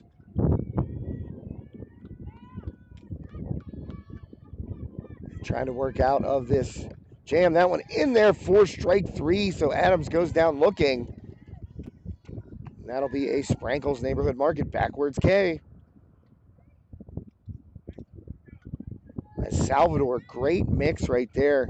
A couple of off-speed pitches that Adams swung through and then coming back inside with the fastball. Now Smith up, 1 down and 2 aboard.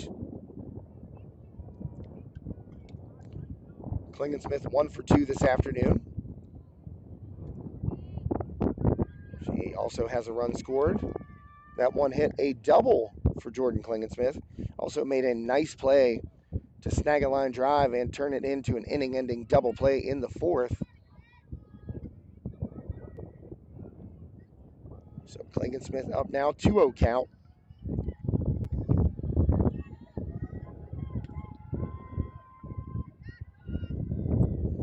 Salvador fires. That one finds the strike zone right at the knees, maybe on the inside corner there. So Salvador doing a good job on that location. Since she has come in, now up to, I believe, 30 pitches. Smith lays off. And that was actually pitch number 33 for Salvador.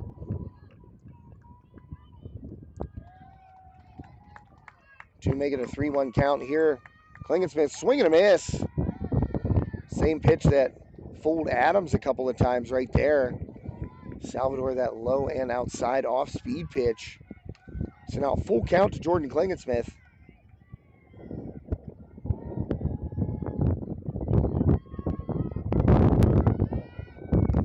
Smith waits on it and chops it foul behind the catcher, Keenan. So the count will remain full.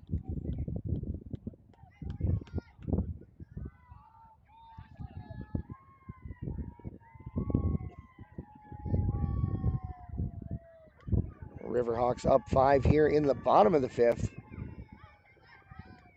And Smith rips it. That's off the third baseman's glove and Pugh's in there safely.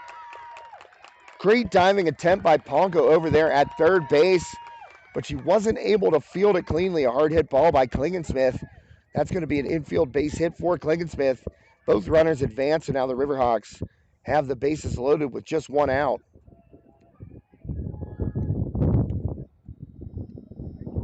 And that'll bring Madison Baker to the plate. Chance to help herself right here if she's able to come up with a base hit. First pitch upstairs, ball one.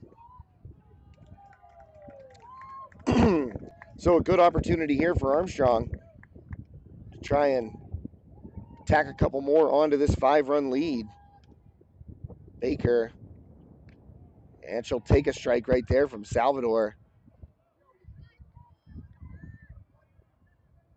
1-1 count to Madison Baker, the Armstrong pitcher who came in the top of the third to relieve Cam Sprankle. Changeup, grounded back to Salvador. She fires to the plate to get the force out. So Pugh cut down the lead runner as Salvador goes to Keenan for the force out. Baker able to beat it out down the first baseline, so the bases remain loaded. And that turns the lineup over. Emma Smerick coming up to the plate with the bases juiced. Baker hustling down the line there, able to beat it out, so Penn-Trafford unable to turn that double play. So that fielder's choice ends up being the second out of the inning. Smerick 2 for 3. And takes a pitch high. McKenna Poore comes in as a pinch runner at first base for the Riverhawks in place of Madison Baker.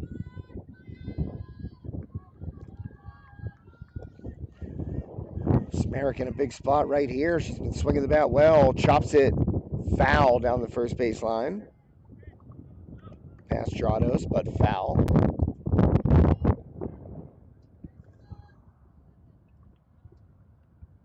Smerick 2 for 3, 2 runs scored and an RBI today.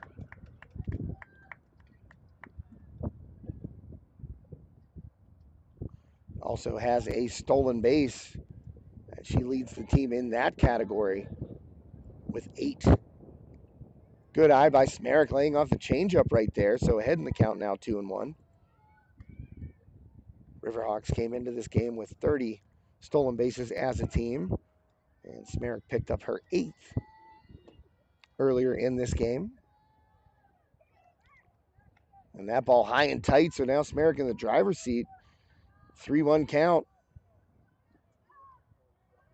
Let's see if Salvador gives her something to maybe barrel up. Get a couple more insurance runs here. Nope, ball 4 low. So Smerick will pick up an RBI on the bases loaded walk, her second RBI of the day. Salvador kind of nibbling in that at bat against Smerick. That'll make it 10-4 Riverhawks. Here in the 5th, now Emma Paul, a chance to break it open.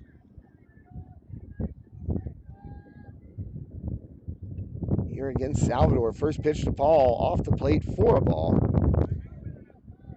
As I mentioned in Emma's last at bat, a double and a home run today. Emma with 2 runs scored and 2 RBI. One swing of the bat right now would end it if she were able to put it out of here. And that ball is upstairs. So a 2-0 count. Salvador obviously trying not to give Paul anything decent to hit, but you got to throw strikes. Emma Paul very disciplined at the plate, not going to chase anything that is a 1.5 feet high out of the strike zone. So, and right now we get a Serena Pizza and Berg Bar mound visit. Thanks to Jamie and Drew up at Serena Pizza and Berg Bar, Franklin Village Mall here in West Katanning.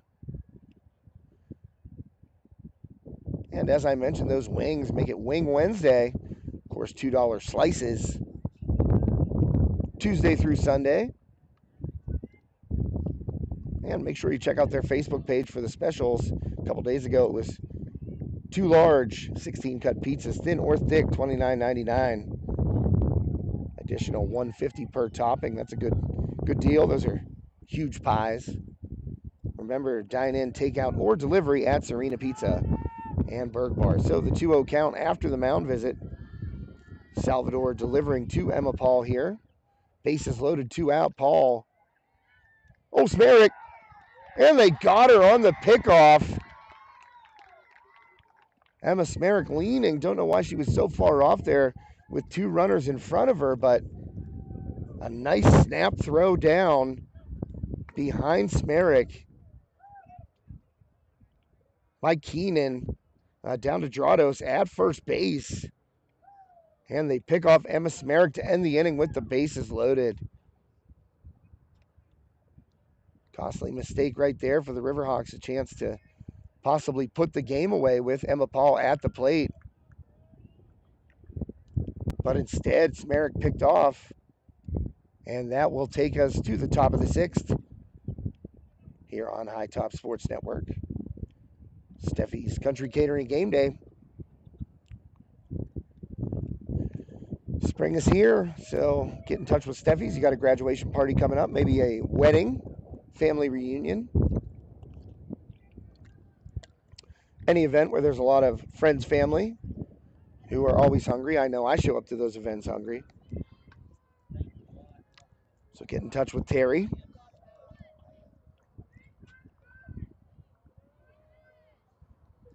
And he will take care of you. Only a few dates left open for Steffi's Country Catering on those grad parties, so make sure you get in touch with him ASAP and lock yourself in. Got to try those, for the events, the meats and cheeses trays, cheese balls, just all kinds of good stuff from Steffi's. Gonna head to the top of the 6th here. Baker doing a good job in relief of Cam Sprankle today.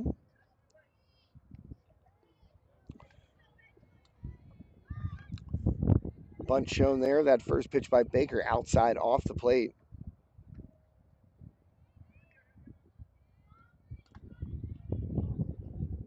And this is Pusateri starting off the Warriors' 6th. Showed bunt there. Fastball up high and out of the zone. So Pusateri 0 for 2 today. Going against Baker now in her 4th inning of relief. 3 innings so far, 2 runs, 1 of them earned, 4 strikeouts, no walks. For Baker, swing and a miss by Pusateri.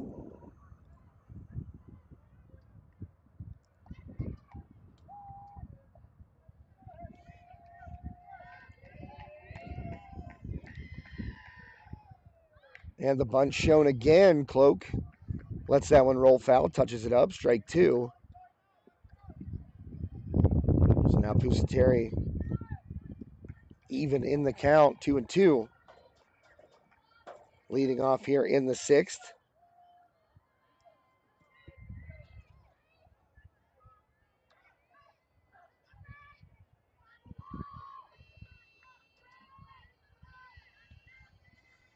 And the 2-2 from Baker. Oh my goodness gracious. That call has been made a strike so far today. We've seen it, but not in that particular instance. Full count here. Baker for the Riverhawks going against Pusateri. And Pusateri just puts her bat on it. Serves it out into right field. Leadoff base hit. Warriors have the leadoff runner aboard. Single for Pusateri to start off the 6th inning here.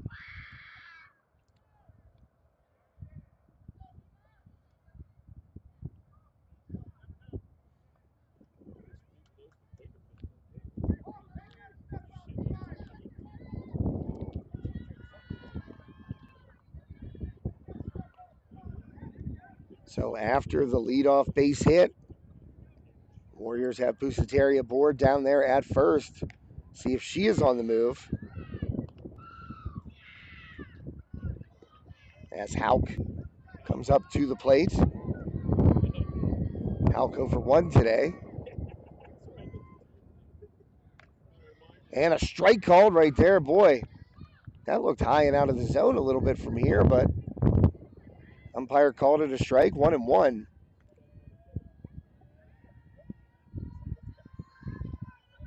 Baker fires changeup, no good.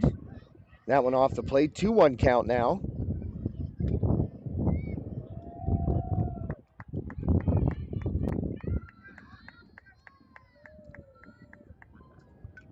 And a swing and a good cut there by Hauk. Fouls it back to the screen. 2-2 count. Baker trying to get that first out of the inning after Pusateri able to serve a 3-2 pitch out into right field for a leadoff single. Pusateri has stayed put, though. Hasn't been on the move yet this at bat. And swing and a miss. Baker gets Hauk. First out of the inning. Big strikeout there for Madison Baker. And 1 down. Pusateri remains at first base.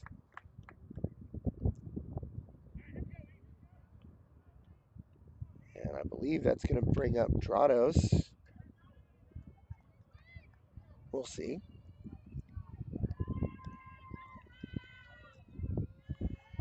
First pitch. Off the plate outside for a ball. Indeed, this is Drados. She is 1 for 1 so far today. Came in and replaced Schlegel in this one. And a ground ball to Paul. Fires over to Klingensmith. Steps on second. And able to get Pusateri on the force for the second out.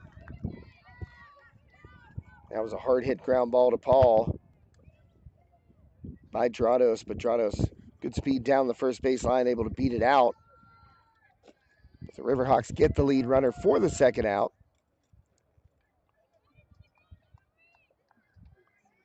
And that'll take us to the top of the Warriors order. Penn-Trafford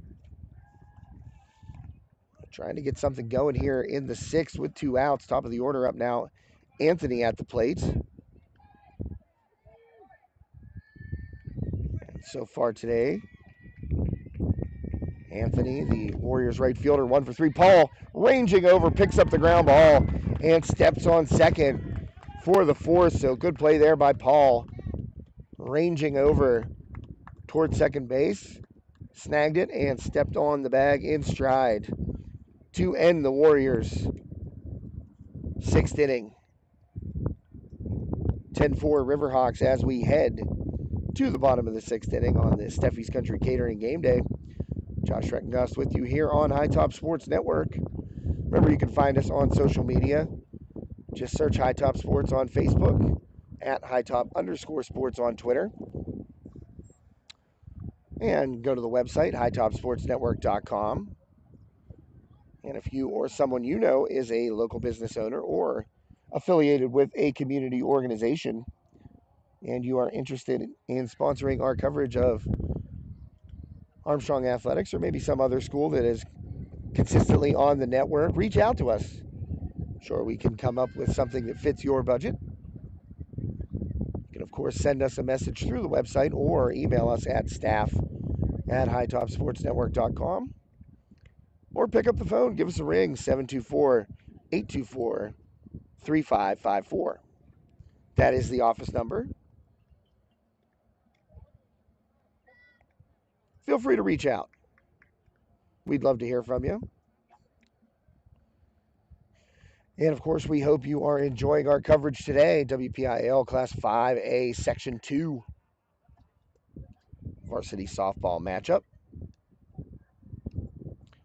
These two teams, a lot of history last year. Penn-Trafford lost a lot to graduation. A little down this year, but always a great program there for the Warriors. So the Riverhawks coming up to bat here, bottom of the 6th. Salvador still in there for Penn-Trafford. She is doing a good job here for the Warriors. 2 1/3. 1 run on 2 hits, 2 walks, and 2 strikeouts for Salvador. She came in to relieve Pockrant, who in turn had relieved Pellis, who started the game for the Warriors.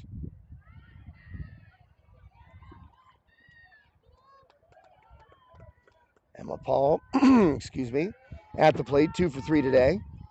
Grounded out her last time up. 2-0 pitch to Paul. She'll take that. Strike right there by Salvador, inside corner.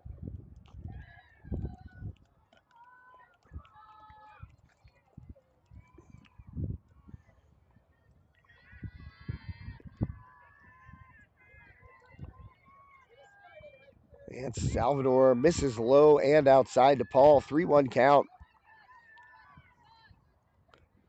See if the Armstrong shortstop is swinging away here in the hitter's count.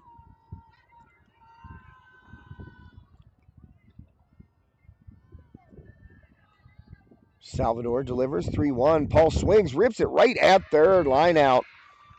Ponko has done a good job down at the hot corner, had a lot of hard hit balls hit her way, but doing a good job there at third for the Warriors as Paul lines out for the first out of the inning. That'll bring up Bella Atherton, senior catcher, 1 for 3 today. Salvador has done a good job. A couple trips through the Armstrong order with the top of that order as Atherton out in front of that one, foul ball.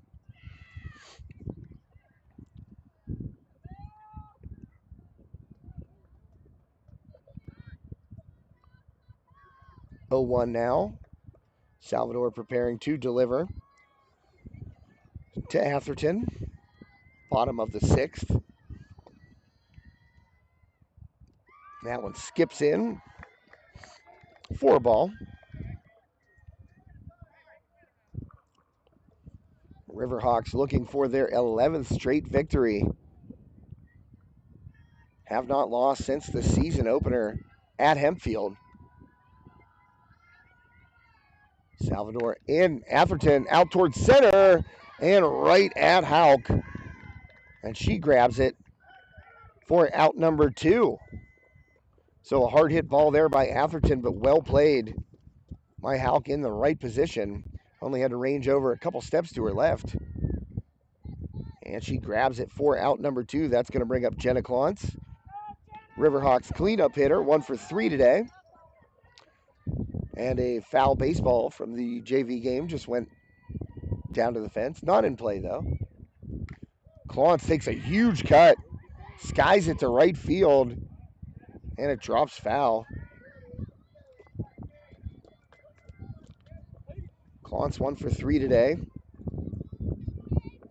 Jenna had an RBI single in the first inning, knocking in her 28th run of the year in just the team's 12th game.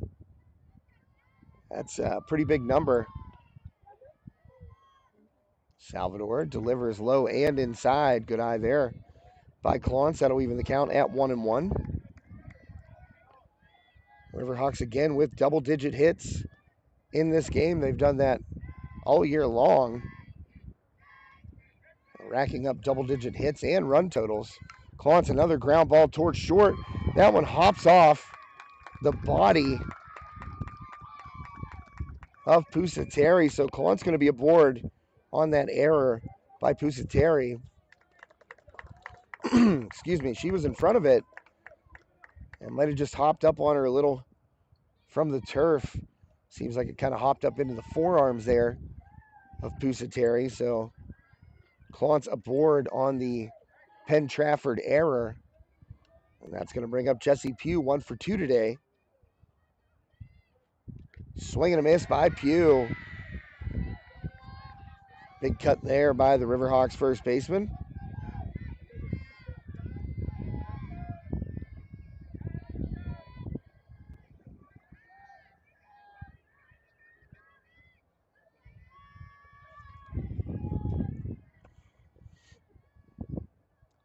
And Salvador delivers to Pugh, taking a strike right there. Jesse Pugh obviously looking for something else on that pitch.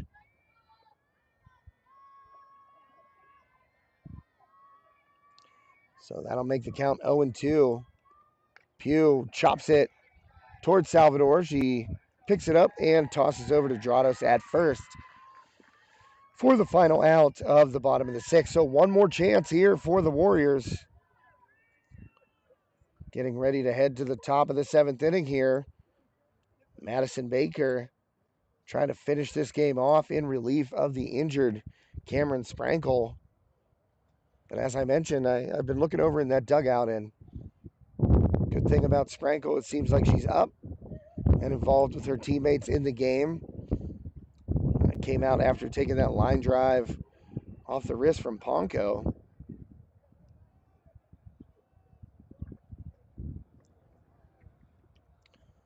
Check some out-of-town scores for you here. Fox Chapel up on Kiski area baseball, 9-8 right now.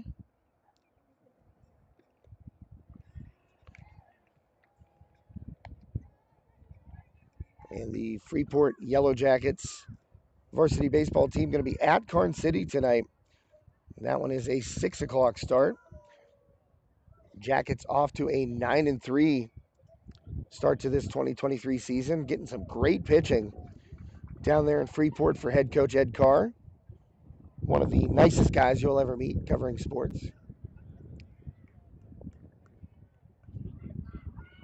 And I'm happy for Coach Carr and those Yellow Jackets down there. A couple of really tough years after the 2020 season, which they would have been loaded, wiped out by COVID, and have been in a 700-day process, as Coach Carr called it. And the rebuild paying off for the Jackets. 7-1 in section play, 9-3 overall. So looking to take a non-conference game against Karn City tonight. As Baker misses on the outside right there.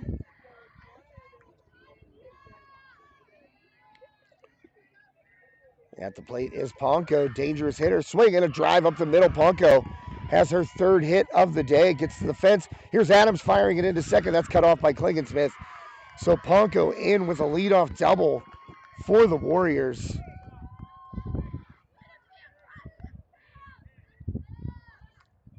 Quite a game at the plate. Also played great defensively in the field for Penn-Trafford today.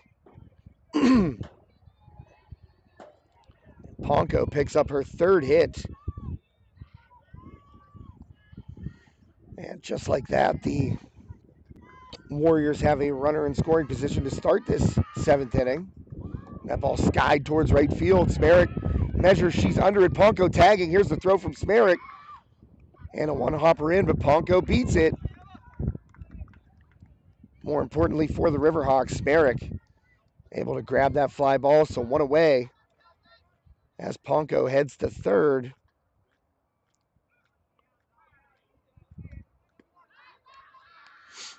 Cam Ponko 3 for 3. Home run today and a couple of doubles, I do believe.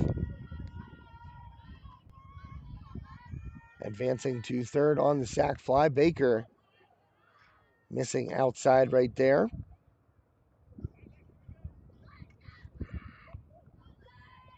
And this is Forsyth at the plate.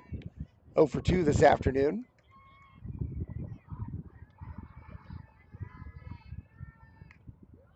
And that ball upstairs.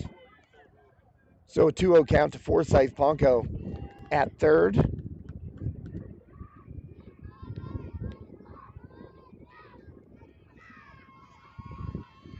Baker trying to shut the door here for the Riverhawks, send them to 11-1. That ball just off the plate. Atherton did her best to try and frame it, but unable to pick up the call. So a 3-0 count on Forsyth. Atherton, Forsyth gets the green light, but she flies out to Cass Adams. That'll get Ponko home on the sac fly. And the Riverhawks are going to trade outs for runs right now, up 5. bases empty after that sac fly by Forsyth makes it 10-5. So now Armstrong just one win away from completing the season sweep over Penn-Trafford and remaining undefeated in section play. First pitch to Youngo is a strike by Baker.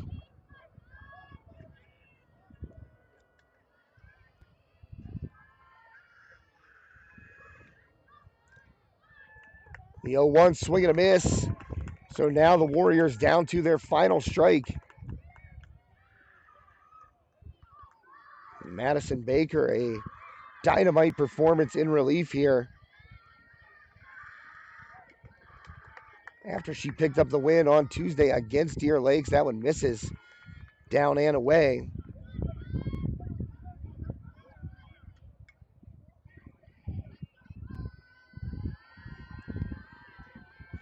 So Baker to Youngo, the 1-2 popped, foul and out of play.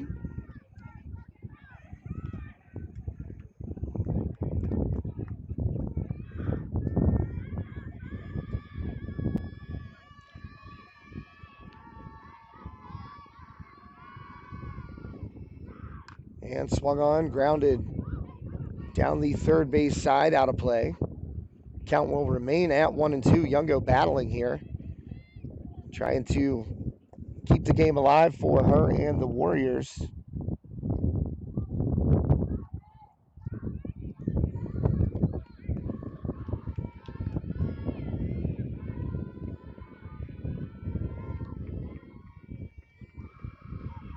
And another 1-2 and fouled away again by Youngo. So just getting a piece of that off the end of the bat.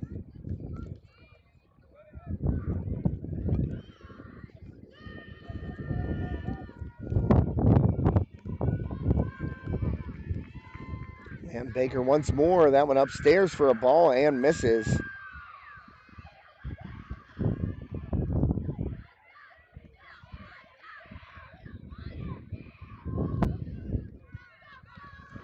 Two count. Baker fires, and that one, just off the plate. Baker kind of stared in after that pitch, but Youngo able to work a full count here. 2 down, top of the 7th. And that one popped again, foul, out of play. Quite a battle this at bat.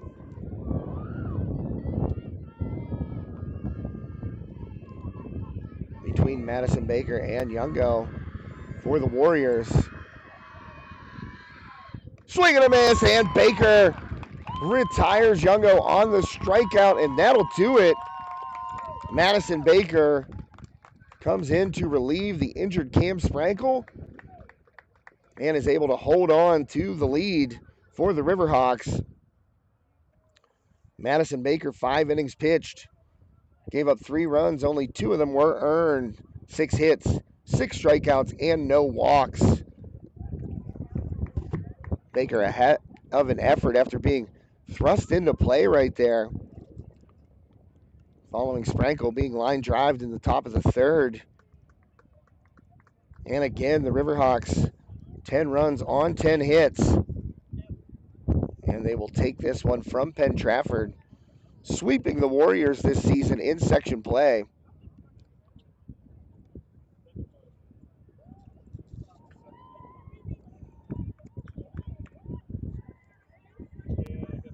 It's going to be tough to pick a player of the game here. I'm just kind of looking it over, and a lot of contributions all through the lineup here for the Riverhawks.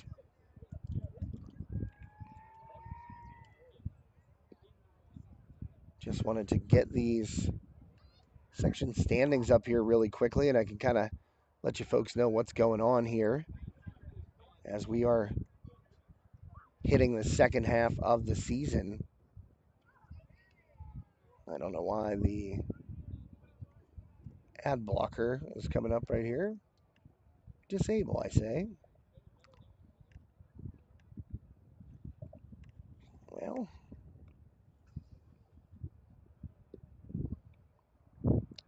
I know Armstrong is undefeated in section play, let's put it that way, and I think Penn-Trafford falling to 3-8 overall and 1-6 in section play. So Armstrong on top of those WPIAL Class 5A Section 2 standings.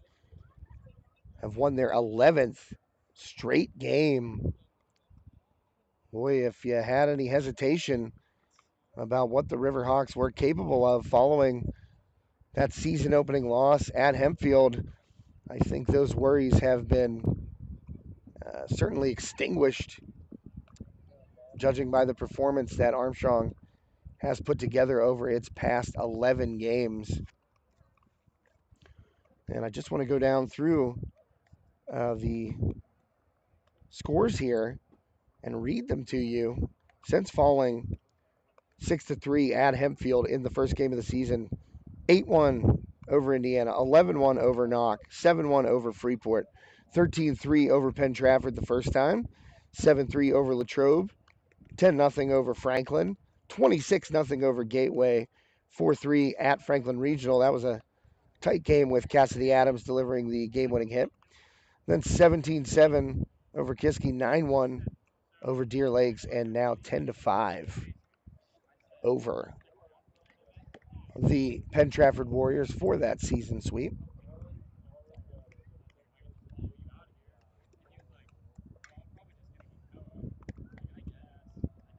And just going to take a look really quickly at the Riverhawks' upcoming schedule.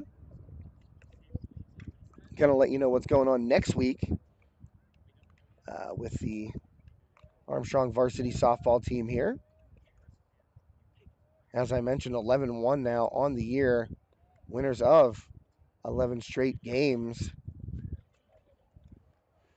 And Armstrong will be on the road on the 24th.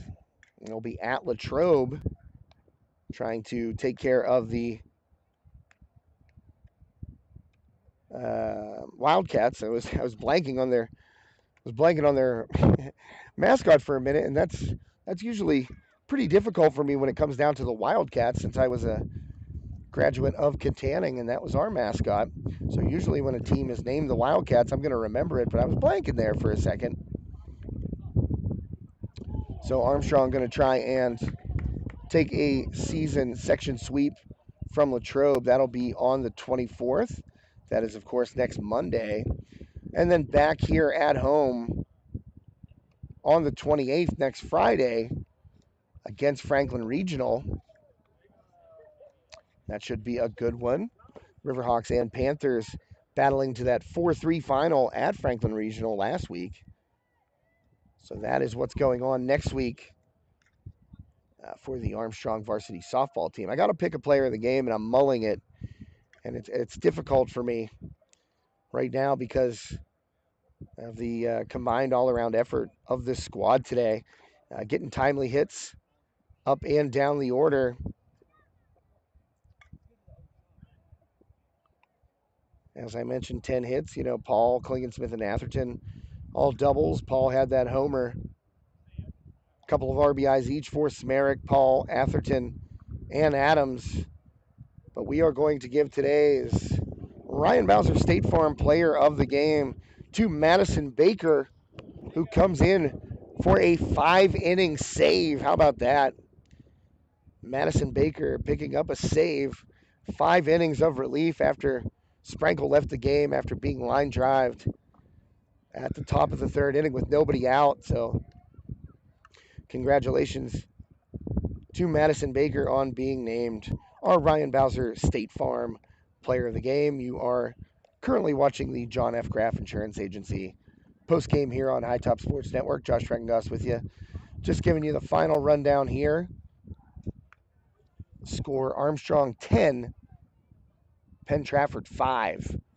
Gorgeous day here at Armstrong. Thanks for tuning in and joining me. Thanks for tuning in all week to all the games here on the network. Make sure you stay abreast of what we're up to. Follow us on social media. High Top Sports on Facebook, at @hightop_sports on Twitter. Of course, the website, hightopsportsnetwork.com. And we'll be back at it next week. Some more baseball and softball. As I mentioned, got a couple of West Shamokin boys volleyball games coming up. They are on a roll. 6-2 on the season, 4-0 in District 6 competition. So the Wolves, once again, one of the better boys volleyball programs, certainly in the region in Western Pennsylvania. Keep an eye out for those games coming up soon. And, of course, our coverage of Armstrong baseball and softball, West Shamokin baseball, softball, and boys volleyball, Kiski area baseball. And if you followed High Top Sports Network, you know that we pretty much go anywhere. We got a lot of one-offs, especially come playoff time. So make sure you keep it locked in to High Top Sports Network. We're all over the place.